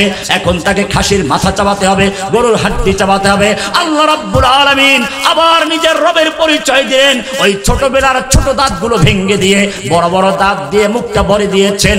কালা রাব্বুনাল্লাযী আতা কুল্লা শাইইন খালকাহু সুম্মা হাদা। ও ফেরাউন, আরো দেখতে চাও? তুমি বলবা ডিমের ভিতরে যে বাচ্চা হয় সেই বাচ্চার খাবার কোত্থেকে আসবে? ও ফেরাউন, তুমি কি চিন্তা করেছো ডিমের ভিতরে দুইটা অংশ থাকে, একটা সাদা লালা আর একটা হলুদ কুসুম। হলুদ কুসুম দিয়ে বাচ্চা তৈরি হয়, সাদা লালাটা তার জন্য আগে খাবারের বন্দোবস্ত করা হয়েছে। এবারে মুরগির বাচ্চা কবুতরের বাচ্চা ডিমের ভিতরে ওই খাবার খাচ্ছে, খেতে খেতে তার গুদাম শেষ হয়ে গেছে। এখন কি করবে? আল্লাহ রাব্বুল আলামিন তাকে জানিয়ে দেন, তোমার চতুর্পাশে যেই প্রাচীর রয়েছে, এইটা কাশিমপুর হাই সিকিউরিটি জেলের প্রাচীর নয়, এটা চীনের প্রাচীর নয়, এটা খুব হালকা। তোমার ঠোঁট দিয়ে চতুর্দিকে ঠোকরাও, ঠোকরাতে ঠোকরাতে চতুর্দিক ভেঙে ফেললো। এবারে বলে মাথা দিয়ে মারো ধাক্কা, ধাক্কা মারতে মারতে ডিমের খোসা ভেঙে বেরিয়ে আসলো। ও ফেরাউন, এবার তুমি যাও, একটা হাঁসের বাচ্চা নাও আর একটা মুরগির বাচ্চা নাও, পানির কাছে চলে যাও। হাঁসের বাচ্চা পানি দেখলে আনন্দে মেতে উঠবে, সাঁতার কাটতে শুরু করবে, তার কোনো ভয় নেই। পক্ষান্তরে মুরগির বাচ্চা পানির ভিতরে নামাও, দেখবে মরতে রাজি, পানিতে নামতে রাজি না। ঠিক কিনা? কে শিক্ষা দিল হাঁসের বাচ্চাকে পানি তোর জন্য উপযুক্ত, আর কে শিক্ষা দিল মুরগির বাচ্চাকে পানি তোর জন্য উপযুক্ত নয়? যিনি শিক্ষা দিয়েছেন তিনি হচ্ছেন কি? কালা রাব্বুনাল্লাযী আতা কুল্লা শাইইন খালকাহু সুম্মা হাদা। এবারে বলবেন রব তো চিনলাম, এবারে রবের কাজ কি? রবের হচ্ছে মালিকানা, এই পৃথিবীর সবকিছুর মালিকানা কার? সৃষ্টি করলেন যিনি, মালিক হবেন। আর মালিক হবেন যিনি, আইন দিবেন কি? আরেকজন। নাকি রব চিনা হয়ে গেল তিনটা জিনিসের নাম। এই তিনটা বিস্তারিত আমার কিতাবুল ঈমানে আছে, দেখে নেবেন, এটা বইতে পাওয়া যাবে, বিস্তারিত আছে এখানে। তিনটা জিনিস হচ্ছে খালক, মুলক, রব। তিনটা জিনিসের নাম, মালিকানা, আমর, আদেশ। এবারে প্রশ্ন হচ্ছে আমর পালন করলে কি হয়? আল্লাহর আদেশ পালন করার নামই হচ্ছে ইবাদত। ইবাদত কি? আল্লাহর আদেশ পালন করা। এই আদেশ পালন করা আবার কয়েক রকম আছে, আমি এই বইটার মধ্যে সব এগুলো নিয়ে এসেছি ধারাবাহিকভাবে, দেখবেন এখানে লেখা আছে ইবাদত কওলি, ইবাদতে ফি'লি, ইবাদতে বাদানি। কওলি ইবাদত, ফি'লি ইবাদত, বাদানি ইবাদত, দৈহিক মৌখিক, সবগুলো ইবাদত কার জন্য? এটাই হচ্ছে ইয়াকা না'বুদু, আবদিয়াত। আপনি যখন সূরা ফাতিহা পড়েন প্রথমে আলহামদুলিল্লাহ রাব্বিল আলামিন বললেন, এটা এরকমই। আজকে যদি এইখানে একজন মন্ত্রী আসতো, আপনারা বড় গ্লাসে একটা মানপত্র বাধাই করে দিতেন। মানপত্রের তিনটা অংশ থাকে, প্রথম অংশে থাকে প্রশংসা, আপনি সদরঘাটের কামান, মস্তানের জামান, আপনার চরিত্র ফুলের মতো পবিত্র, নামাজ পড়েন একত্র, হাজার প্রশংসা দিয়ে ভাসাইয়ে দেওয়া। মন্ত্রী মনে মনে কয়, বেটারা এত প্রশংসা করে ফুলানোর দরকার নেই, আগে বলো কোন দল করো, ভোট দাও কারে। ভোট না দিলে নেতার কোনো কিছু আছে দেওয়ার? ওদের সবচেয়ে বড় ভোট চাও, ভোট কাকে দাও এইটা মনে মনে ভাবে। এইবারে দ্বিতীয় প্যারায় লেখা থাকে, এই এলাকার মাটি আপনার ঘাঁটি, আপনাকে বিপুল ভোটে বিজয় করে আপনাকে সংসদে পাঠিয়েছি, আপনি এখন মন্ত্রী হয়েছেন। এখন মন্ত্রী বুঝলো, বুঝলাম, এবারে আমার লোক, হাম তুমহারে হো গিয়া, এবার তোমরা আমার, আমি তোমাদের সম্পর্ক হয়ে গেছে। এবারে বলো দাবি দেওয়া কি? দাবি দেওয়া শুরু হয়ে গেছে। রাস্তা লাগবে, মসজিদ লাগবে, মাদ্রাসা লাগবে, স্কুল লাগবে, খেলার মাঠ লাগবে, লাগবে, দাবি দেওয়া শুরু হয়ে গেছে। ও মুসলমান, সারা জীবন সূরা ফাতিহা পড়ো। সূরা ফাতিহা হাদিয়াতুম মিনাল্লাহ, আল্লাহর পক্ষ থেকে উপহার। কোন মুসলিম পরিবারে যদি জন্ম হয়ে থাকে, সেই ব্যক্তি সূরা ফাতিহা মুখস্থ করার জন্য কারো ধারস্থ দেয় না, অটোমেটিক আল্লাহ রাব্বুল আলামিন সূরা ফাতিহা মুখস্থ করাই দেন। কারণ এই সূরার মধ্যে এই জিনিসগুলো আছে। কোরআন এটা এমন কোন কিতাব নয়, যুগে যুগে আল্লাহর দ্বীনকে ধ্বংস করেছে তিন শ্রেণীর লোকেরা। যোগ সাজস করে একদল শাসক আর এক দল হচ্ছে শাসকদের পাঁচটা গোলাম যাজক, এক শ্রেণীর যাজক, আর এক দল হচ্ছে ব্যবসায়ী ধনী শ্রেণীর লোকেরা। আমি বিস্তারিত আলোচনা এখন করবো না, আজকে জুমায় করেছি, নেটে আছে দেখে নেবেন বিস্তারিত আলোচনা ওখানে কিভাবে তারা যোগ সাজস করেছে। বাংলাদেশেও সেটা হয়েছিল। শাসকরা মনে করে এই দেশটা আমার বাপের দেশ, আমরা সৃষ্টি হয়েছি, এখানে কারো কোনো কিছু চলবে না। এই জন্য আবার মাঝে মধ্যে কিছু মুক্তির ফতুয়া লাগে, সেজন্য কিছু মুক্তি 1 লক্ষ মুক্তির ফতুয়া দিয়ে তার পক্ষে সমর্থন দিল। কেউ তাকে জান্নাতের টিকিট দিল, আবার কেউ তাকে কওমি জননী খেতাব দিল। এই হচ্ছে দরবারি আলেমরা। আর 3 নম্বরে যখন এই দুই দল বিপদে পড়ে তখন দৌড়ে আসে ব্যবসায়ীরা। আপনারা দেখেছেন চীন মৈত্রী সম্মেলন হয়েছিল, ওখানে ব্যবসায়ীরা গিয়ে তখন তাকে বলেছিল বারবার দরকার আপনার সরকার। এইরকম 3টা দল একাত্র হয়ে যুগে যুগে নিজেদেরকে বলেছে অভিজাত শ্রেণী, এলিট শ্রেণী, আর বাকি আপনারা সব হলাম সাধারণ জনগণ। সাধারণ, আপনারা সাধারণ, ওনারা এলিট। কোরআন এই সমস্ত এলিট, কোরআন অভিজাত্য ধ্বংস করে দিয়ে লাঠি মেরে চুরমার করে দিয়ে কোরআন বলছে ইন্না খালাকনাকুম মিন যাকারিন ওয়া উনসা ওয়া জাআলনাকুম শুউবান ওয়া কাবাইলা লিতাআরাফু। আমি সব জাত পাত বর্ণ ধর্ম এসব তোমাদের যত বংশ গৌরব ধনী দরিদ্র এই সব উৎখাত করে আমি তোমাদেরকে সব সমান করে দিয়েছি।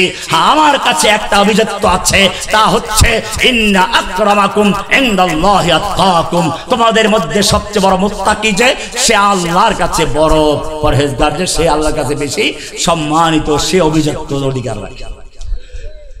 কোরআন এজন্য যাতে করে পুবদের মতো ব্রাহ্মণদের মতো কোরআনকে কুক্ষিগত করতে না পারে, ব্রাহ্মণ ছাড়া কেউ ধরতে পারবে না। ইহুদিরা তাদের সুন্দুকে ঢুকিয়ে রাখতো লৌহকে। আল্লাহ রাব্বুল আলামিন কোরআন দিলেন, কাগজে দেন নাই যাতে করে কাগজ নষ্ট হয়ে যায়, পাথরে দেন নাই ধুলাবালু পড়ে যাবে, কাঠের টুকরা লিখে দেন নাই নষ্ট হয়ে যাবে। আল্লাহ রাব্বুল আলামিন কোরআনকে হেফাজত করার দায়িত্ব নিয়েছেন। ইন্না নাহনু নাযালনা যিকরা ওয়া ইন্না লাহু লাহাফিজুন। আমি কোরআন নাযিল করেছি, কিয়ামত পর্যন্ত কোরআনকে আমি হেফাজত করব। এটা কোনো কারো কুক্ষিগত সম্পদ নয়, ব্রাহ্মণদের নয়, পুরোহিতদের নয়, পুরো পীর বুজুর্গ যাতে করে এটাকে দখল করে নিতে না পারে, সেজন্য কোরআন সংরক্ষণের জন্য পাথর নয়, গাছ নয়, পাতা নয়, কাগজ নয়, আমি আমার বান্দাদের কলবকে হেফাজত করেছি। ইন্না নাহনু নাযালনা যিকরা ওয়া ইন্না লাহু লাহাফিজুন। আমি কোরআন নিজে নাজিল করেছি, কিয়ামত পর্যন্ত কোরআন হেফাজত করার দায়িত্ব আমি আল্লাহ নিজে নিয়েছি। ইংরেজরা যখন এই দেশ দখল করেছিল, ওদের 5টা গোলাম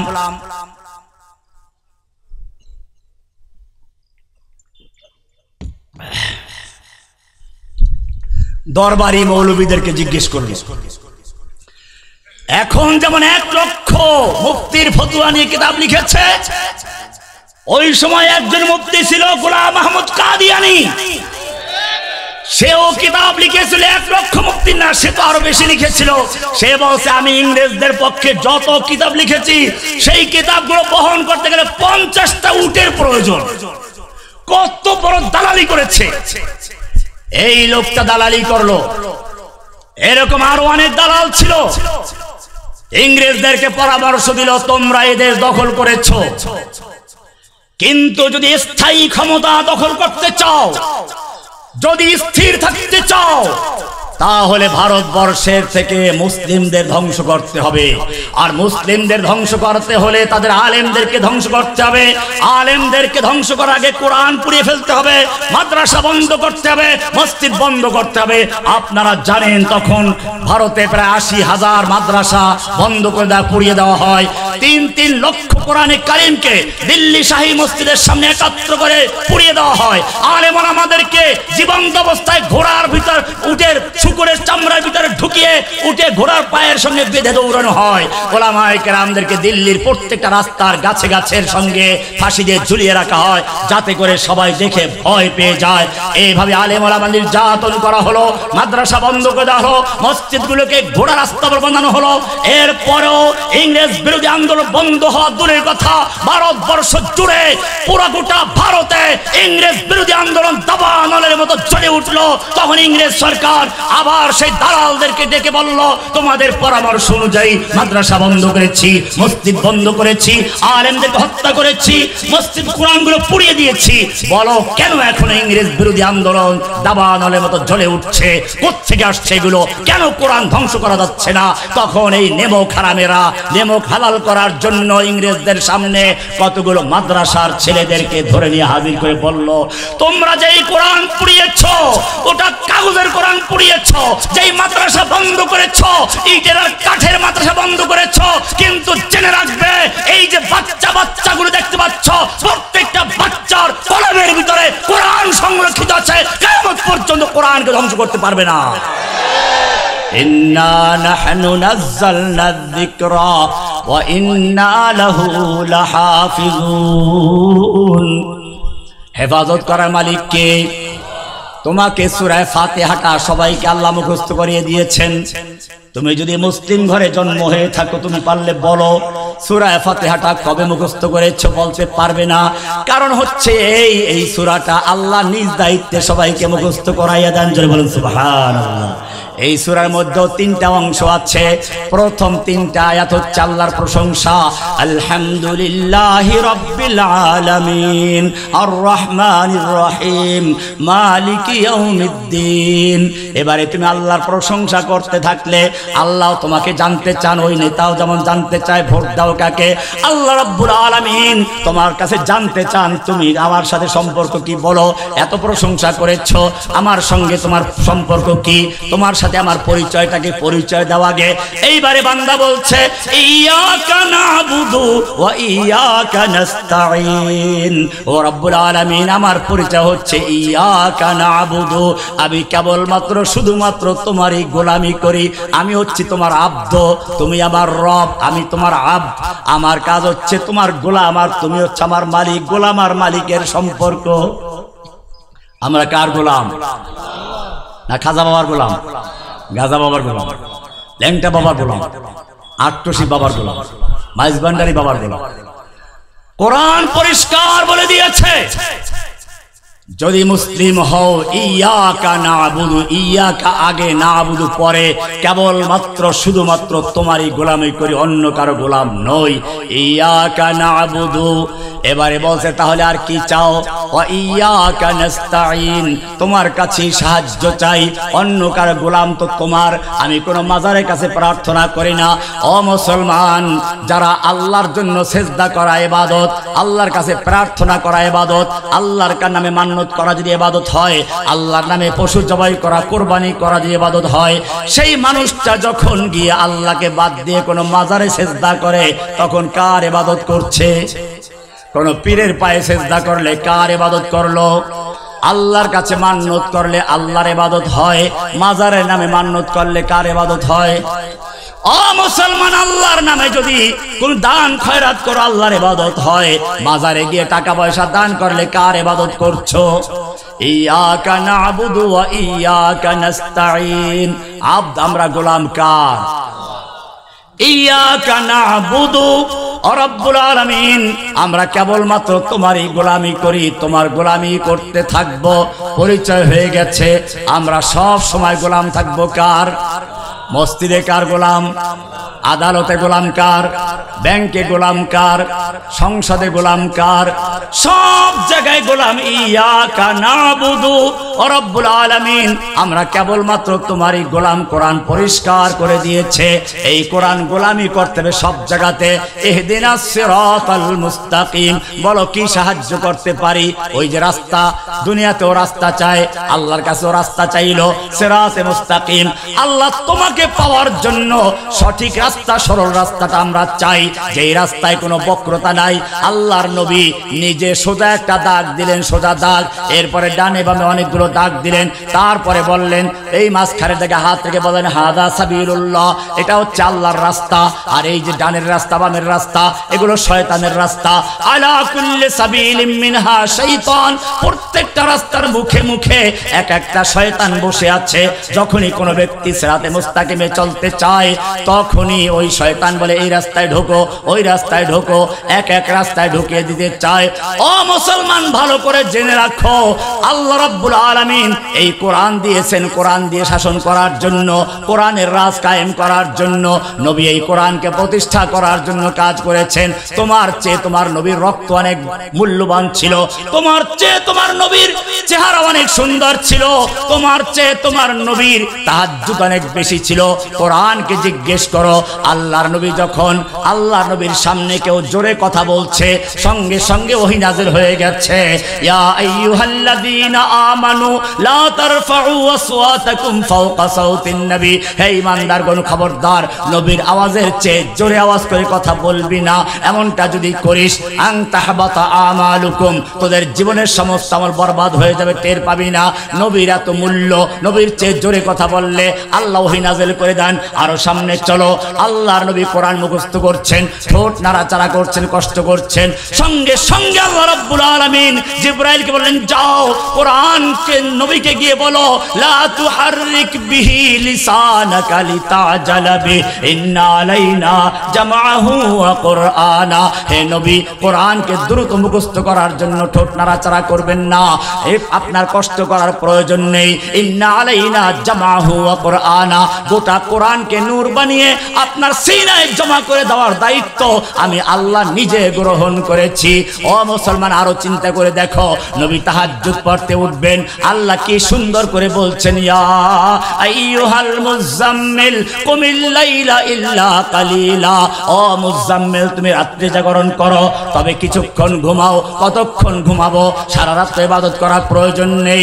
নিসফাহু আবিন কুসমিনহু কালিলা, অর্ধেক রাত্র বা তার চেয়ে একটু বেশি বা তার চেয়ে একটু কম। তার মানে হচ্ছে, তুমি যেমন সারা রাত্রে ইবাদত করলে খুশি হও, আমি আল্লাহ তোমাকে কিছুক্ষণ ঘুমন্ত দেখলেও খুশি হয়ে যায়। যে সুবহানাল্লাহ। শুধু এ পর্যন্তই না, নবী বারবার আকাশ দিয়ে তাকাচ্ছেন। মদিনায় যাওয়ার পরে মনে চায় কিবলাটা মক্কায় হোক। আল্লাহ রাব্বুল আলামিন বলছেন, কাদ নারা তাকাল্লুবা ওয়াজহিকা ফিস সামাই ফালানুওয়াল্লিয়ান্নাকা কিবলাতান তারদাহা ফাওয়াল্লি ওয়াজহাকা শাতরাল মসজিদিল হারাম। ও নবী, আমি বুঝতে পেরেছি আপনি বারবার আসমান তাকাচ্ছেন, ওহী নাযিল হয় কিনা কিবলা পরিবর্তনের।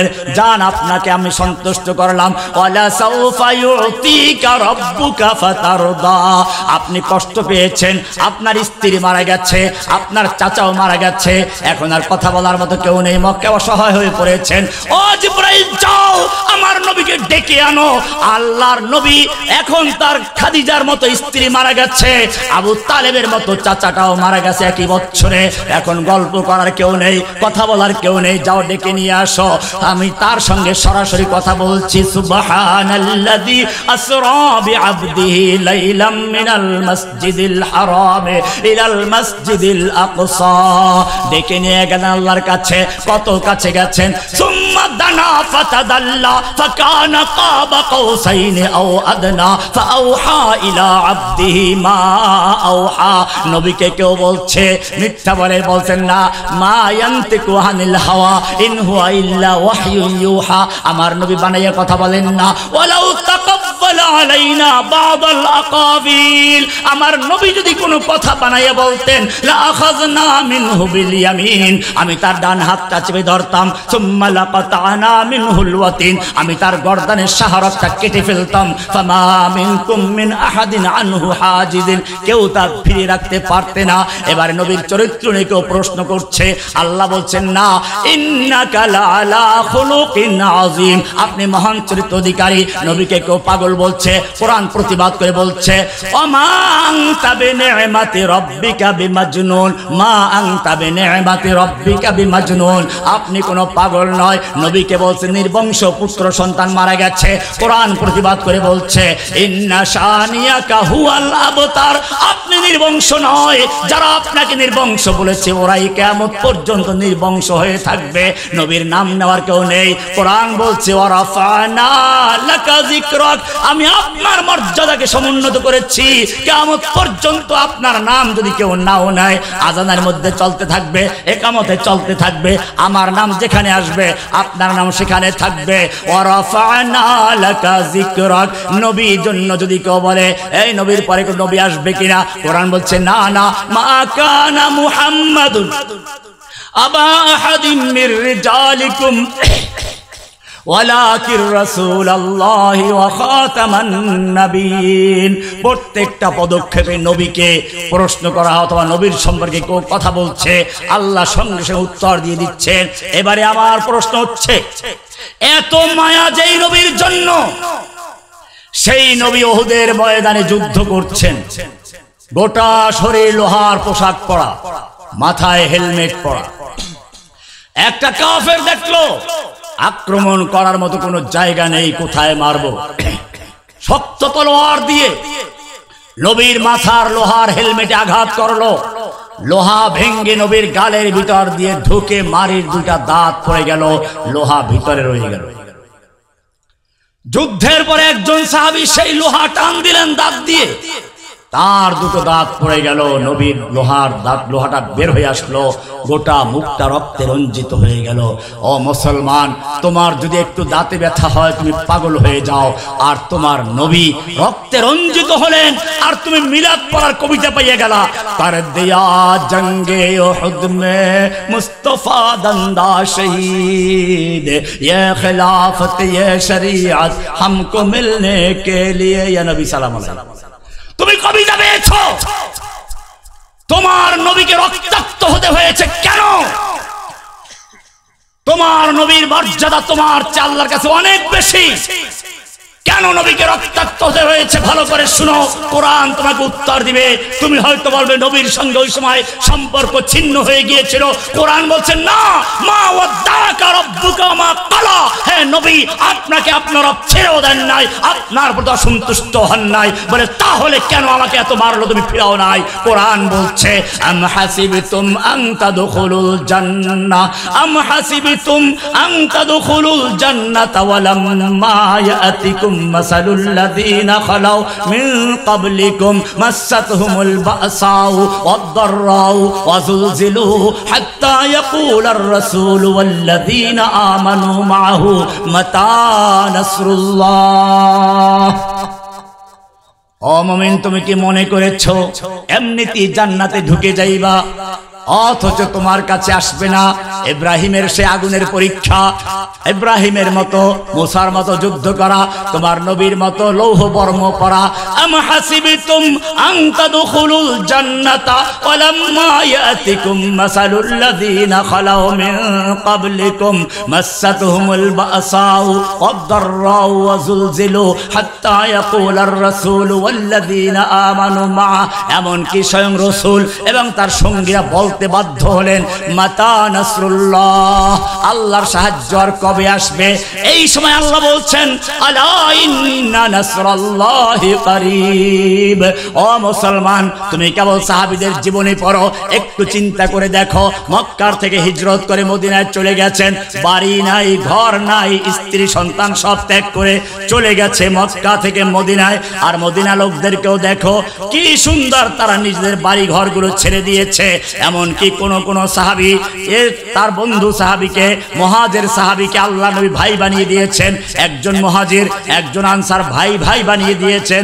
আল্লাহ রাব্বুল আলামিন এমন সুন্দর সম্পর্ক করে দিয়েছেন। ওই মদিনার সাহাবীদের ইতিহাস পড়ো, মদিনার সাহাবীরা এবারে ডেকে বলল, দেখো ভাই, আল্লাহর নবী তোমাকে আমার ভাই বানিয়ে দিয়েছেন, আমার দুটো বাগান আছে, একটা তোমাকে দিয়ে দিলাম, আমার দুটো স্ত্রী আছে, যেই স্ত্রী তোমার পছন্দ হয় আমি তালাক দিয়ে দিব, তুমি বিয়ে করে নিবে। এইভাবে যারা সব কিছু দিয়ে দিলেন, এবারে দেখো এত কষ্ট করছেন, নিজের সেই মুহাজির ভাইকে খাওয়াচ্ছেন, ঘরে খাবার নাই, বাতি বন্ধ করে খাওয়াচ্ছে। কোরআন বলছে ওয়ায়ুসিরুনা আলা আনফুসিহিম ওয়ালাউ কানা বিহিম খাসাসা, ঘরে খাবার নেই, নিজে ক্ষুধার্ত থেকে তার মেহমানকে খাওয়াচ্ছে। ওয়ালাউ কানা বিহিম খাসাসা, তারা ক্ষুধার্ত থেকে তারপরে খাওয়াচ্ছে। এমনি ভাবে কষ্ট করে করে মুহাজির ভাইদেরকে জায়গা দিলেন। এবারে কত কষ্ট। এরপরে হঠাৎ করে খয়বর বিজয় হয়ে গেল। খয়বর বিজয়ের পরে প্রচুর টাকা পয়সা আসলো, উট আসলো, গরু আসলো, ছাগল আসলো, ভেড়া আসলো, দুম্বা আসলো, গম আসলো, ভুট্টা আসলো, খেজুর আসলো, খাবারের কোনো অভাব নেই। এইবারে তোমার মতো আমার মতো হলে কি করতে? রোহিঙ্গাদেরকে একটু আশ্রয় দিয়েছো, কয়েকদিন পর কষ্ট লাগে, কেন এরা যায় না? এরা আমাদের জায়গা দখল করেছে। ফিলিস্তিনিরা কেন আমাদের সিরিয়ায় স্থান নিল? কেন মিশরে জায়গা দখল করে আছে? কষ্ট হচ্ছে। ও মুসলমান, ভালো করে শুনে রেখো, যদি সত্যিকার অর্থে ইসলাম কায়েম করতে চাও, আল্লাহর নবী এবারে খয়বরের সম্পত্তি হাতে পেলেন। এবারে দেখুন আনসারদের কি অবস্থা। তারা গিয়ে বলেন নাই আমরা স্থান দিয়েছি, আমরা ঘর দিয়েছি, জমি দিয়েছি, জায়গা দিয়েছি, আমাদের হকটা আগে। কিন্তু না, কোরআন বলছে কি সুন্দর কথা, গনিমতের মাল হাতে চলে এসেছে। আল্লাহ রাব্বুল আলামিন বলছেন এবারে গনিমতের মাল কেমনে বন্টন হবে? মা আফা আল্লাহু আলা রাসূলিহি, মা আফা আল্লাহু আলা রাসূলিহি মিন আহলিল কুরা। ওই যে আহলুল কুরা, খয়বরের জমি যা মুসলমানদের হাতে এসেছে, আল্লাহ নিজে ভাগ করে দিচ্ছেন। ফালিল্লাহি, এক নাম্বার হচ্ছে আল্লাহর। আল্লাহর অংশ বলতে কি বুঝায় বিস্তারিত আপনার কিতাব থেকে দেখে নেবেন। দুই নম্বরে ঠিক আছে আল্লাহটা বুঝলাম, হয়তো তারপরেরটা আমাদের মহা আনসারদের জন্য, না তারপরে আসলে ওয়ালির রাসূল, রাসূলের জন্য। এরপরে চিন্তা করলো হয়তো এরপরেরটা আমাদের নাওয়ালিজিল কুরবা, তারপরেরটা আমাদের নাওয়াল ইয়াতামা ওয়াল মাসাকিন ওয়াবনিস সাবিল। এইভাবে বন্টন করতে করতে হয়তো তারপরের নম্বরে আমার আনসাররা আছে। আল্লাহ বলছেন না, এখনো তোমাদের নাম্বার আসে নাই। এবারে বলছেন লিল ফুকারাইল মুহাজিরিন আল্লাযীনা উখরিজু মিন দিয়ারিহিম ওয়া আমওয়ালিহিম ইয়াবতাগুনা ফাদলাম মিনাল্লাহি ওয়া রিদওয়ানাহু ওয়া ইয়ানসুরুনাল্লাহা ওয়া রাসূলা উলাইকা হুমুস সাদিকুন। মুহাজিরদের জন্য যাদেরকে তাদের বাড়ি ঘর থেকে বের করে দেওয়া হয়েছে, সম্পদ থেকে বের করা হয়েছে, আল্লাহর সন্তুষ্টির জন্য যারা চলে এসেছে, এবারে তাদের অংশ। বলে আমরা কষ্ট করলাম, আমরা জায়গা দিলাম আনসাররা মুহাজিরদেরকে, আমরা তাদেরকে সব সহজ করলাম, আমাদের নাম্বার নাই, আমাদের দেওয়ার কোনো খবর নাই। আল্লাহ এইবারে তাদের চরিত্রটা কি সুন্দর করে তুলে ধরেছেন, মনের ভিতরে কষ্ট আসে না।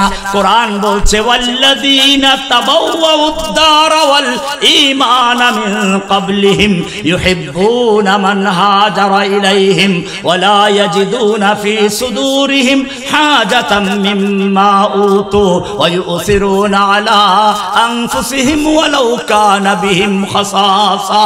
ওয়াল্লাযীনা তাবাওয়াউদ দারা ওয়াল ঈমানা, যারা নিজেদের ঘর বাড়ি সবকিছু ঈমানের জন্য, ইসলামের জন্য অক্ষ করে দিয়েছে। আর কি করেছে? ইউহিব্বুনা মান হাজারা ইলাইহিম, তাদের কাছে যারা হিজরত করে এসেছে তাদেরকে তারা ভালোবাসে, মন দিয়ে ভালোবাসে, মন দিয়ে ভালোবাসে, বিরক্ত হয় নাই মেহমান কবে যাবে এমনটা না। দুনিয়ার মেজাজটাই হচ্ছে আজকে আছে কালকে নেই। এজন্য কোন একজন কবি বলেছেন, বিষ্ণু হাফেজ বুতু গুয়ম কে গুলতাজা নমি মানদ, अगर मानद शबे मानद शबे दीगर नमी मानद।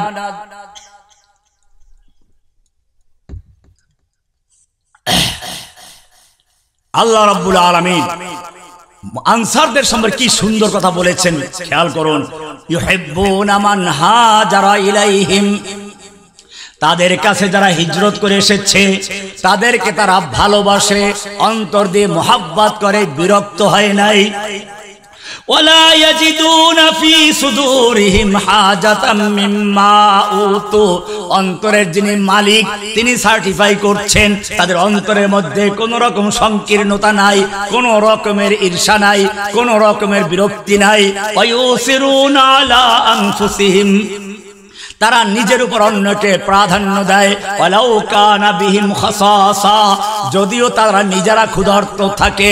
ওয়া মাইয়ুকা শুহা নাফসিহি, যাদের মনের ভিতরে কোনো কৃপণতা নাই, মনের ভিতরে কোনো রকম এরকম সংকীর্ণতা নাই, কোনো কৃপণতা নাই, মালের প্রতি লোভ নাই। আল্লাহ বলছেন, আনসারদের কথা বলছেন, ওয়ামাইয়ুকা শুহা নাফসি ফাউলাইকা হুমুল মুফলিহুন, তারাই হচ্ছে সফলকাম। এই রকম ভাবে নিজের উপর অন্যকে প্রাধান্য দেওয়ার মতো একদল লোক তৈরি করেছিলেন। সেজন্য মনে রাখতে হবে, আল্লাহর জমিনে যদি আল্লাহর দ্বীন কায়েম করতে হয়, আমাদের দুইটা কাজ। একটা হচ্ছে এই অন্তরের ভিতরে একটা মাত্র ঈমান ও তাওহীদ কি থাকতে হবে, তাওহীদ। আর দুই নাম্বার হচ্ছে লোহা, সূরা আছে লোহার প্রস্তুতি নেওয়া। কোরআন বলছে সূরা তওবার 60 নম্বর আয়াতে, লোহা দিয়েছি তোমাদেরকে। কেন? ওই যে বলছিলাম সূরা হাদীদের 25 নম্বর আয়াতে, এবারে সেখানে যান। সেখানে বলছিলাম প্রথম নাম্বার কাজ ছিল লাকাদ আরসালনা রুসুলানা বিল বাইয়িনাত, আমি রাসূলদেরকে প্রেরণ করেছি, বাইয়িনাত দিয়েছি, কিতাব দিয়েছি। লিয়াকুমান নাসু বিল মিজানা, কিতাব দিয়েছি, মিজান দিয়েছি। লিয়াকুমান নাসু বিল কিসতে, মানুষের মধ্যে ইনসাফ প্রতিষ্ঠা করার জন্য, ন্যায় প্রতিষ্ঠা করার জন্য। কিন্তু জেনে রাখবে, এই কিতাব দিয়ে সবাইকে সোজা করা যাবে না। এটা এরকম যেমন আপনার হাতে একটা ফোসকা পড়েছে, ফোসকা। আপনি ডাক্তারের কাছে গেলেন, ডাক্তার প্রথমে মলম দিল, 1 সপ্তাহ ব্যবহার করে দেখো কি হয়।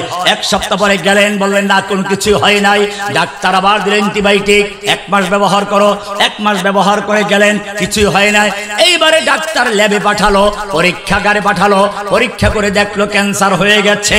এবারে ডাক্তার বলল, দুঃসংবাদ, এখন তোমার এই ক্যান্সারওয়ালা হাত কেটে ফেলতে হবে, এটার জন্য আমাকে 5 লক্ষ টাকা দিতে হবে। যাও।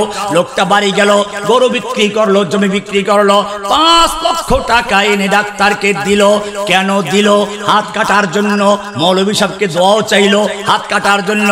ও মুসলমান, এইবারে ডাক্তার টাকা হাতে পাইল, লোকটাকে অপারেশন রুমে নিয়ে গেল, হাতটা কেটে বিচ্ছিন্ন করে ফেললো।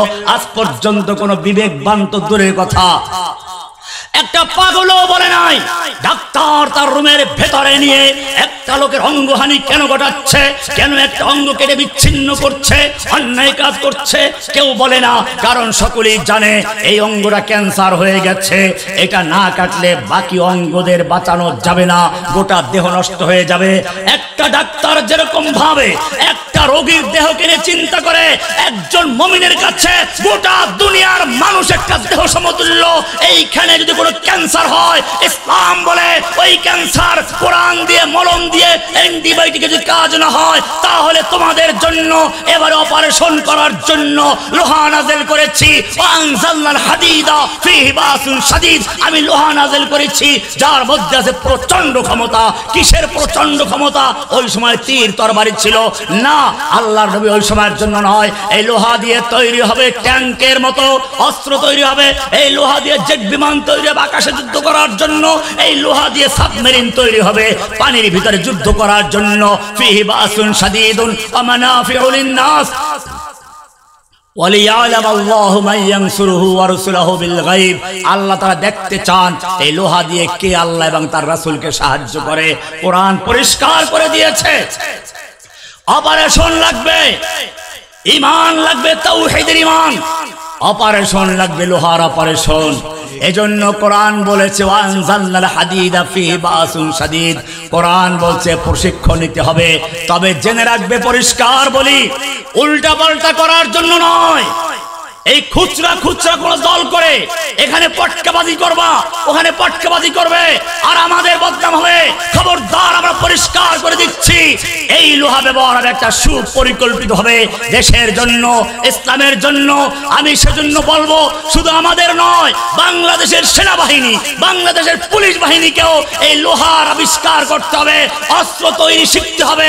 ইসরায়েল অস্ত্র তৈরি করেছে, তোমরা জেনে রাখো, পাকিস্তান যেদিন পারমাণবিক বোমা তৈরি করেছে সেদিন ইন্ডিয়ার মাথা নত হয়ে গেছে। পাওয়ার লাগবে, পাওয়ার। কোরআন বলছে ওয়াইদু লাহুম মাস্তাতাতুম মিন কুওয়া, পাওয়ার অর্জন করো, কুওয়াত অর্জন করো, শক্তি অর্জন করো। শক্তি যদি থাকে রাস্তা দিয়ে হাঁটলেও মানুষ ফাঁকা হয়ে যায়। শক্তি নাই, তুমি 70 বছর ধরে ফিলিস্তিনে চিল্লাচ্ছ, আর যুগ যুগ ধরে কাশ্মীরে চিল্লাচ্ছ, আর যুগ যুগ ধরে তুমি আরাকানে চিল্লাচ্ছ। তোমার শক্তি নেই, তোমার কথা কেউ শুনে না। যদি আজকে বাংলাদেশের কাছে অস্ত্র থাকতো, যদি আজকে আরব মুসলিমদের কাছে অস্ত্র থাকতো, বোমা থাকতো, পারমাণবিক বোমা থাকতো, দুনিয়ার মুসলিম, তাদের দুনিয়ার কাফের মুশরিকরা তাদের ভয়ে থরথর করে কাঁপতো। অথচ কোরআন বলেছে ওয়াইদু লাহুম মাসতাতাতুম মিন কুওয়া ওয়া মির রিবাতিল খাইল, অশ্বারোহী প্রস্তুত করো, তুরহিবুনা বিহি আদুওয়াল্লাহি ওয়া আদুওয়াকুম, যার মাধ্যমে তোমরা তোমাদের দুশমনকে ভয় দেখাবে, আল্লাহর দুশমনকে ভীত সন্ত্রস্ত করে রাখবে। এই লোহার প্রস্তুত লাগবে কেন? কোরআন বলছে তোমাদেরকে লাগবে। কেন লাগবে? চতুর্দিকে মুসলিম নির্যাতিত হচ্ছে, ফিলিস্তিনে, কাশ্মীরে, আরাকানে, সব জায়গায় মুসলিম নির্যাতনের খবর আসছে। অথচ তোমরা তো তাদের সন্তান। রাজা দাহিরের কারাগারে 2টা মাত্র বোনকে নির্যাতন করা হচ্ছিল। হাজ্জাজ ইবনে ইউসুফ তার 16 বছরের যুবক মুহাম্মদ বিন কাসিমকে পাঠিয়ে দিল। ও মুসলমান, আজকে চতুর্দিক থেকে আহ্বান আসছে, ওমা লাকুম লা তুকাতিলুনা ফি সাবিলিল্লাহ। ও যুবকেরা, তোমাদের কি হলো? তোমরা লড়াই করছো না, যুদ্ধ করছো না। আল মুস্তাদাফিনা মিনার রিজাল, অথচ অসহায় নারী, পুরুষ, শিশুরা ফরিয়াদ করে বলছে রব্বানা আখরিজনা মিন হাযিহিল কারিয়াতিজ যালিমি আহলুহা। ও আমাদের রব, তুমি আমাদেরকে জালিম অধ্যুষিত জনপদ থেকে রক্ষা করো, জালিমদের হাত থেকে বাঁচাও। আখরিজনা, উদ্ধার করো, আমাদেরকে বের করে নাও মিন হাযিহিল কারিয়াতিজ যালিমি আহলুহা, জালিম অধ্যুষিত জনপদ থেকে। ওয়াজআলনা মিন লাদুনকা ওয়ালিয়া, আমাদেরকে উদ্ধার করার জন্য তোমার পক্ষ থেকে নেতা পাঠাও। ওয়াজআলনা মিন লাদুনকা নাসীরা, সাহায্যকারী পাঠাও। ও যুবকেরা, এই আহ্বান চতুর্দিকে আসছে। আল্লাহর আহ্বানে সাড়া দিয়ে, প্রয়োজনে বুকের তাজা রক্ত দিয়ে ময়দানে ঝাঁপিয়ে পড়ার জন্য কে কে তৈরি আছো?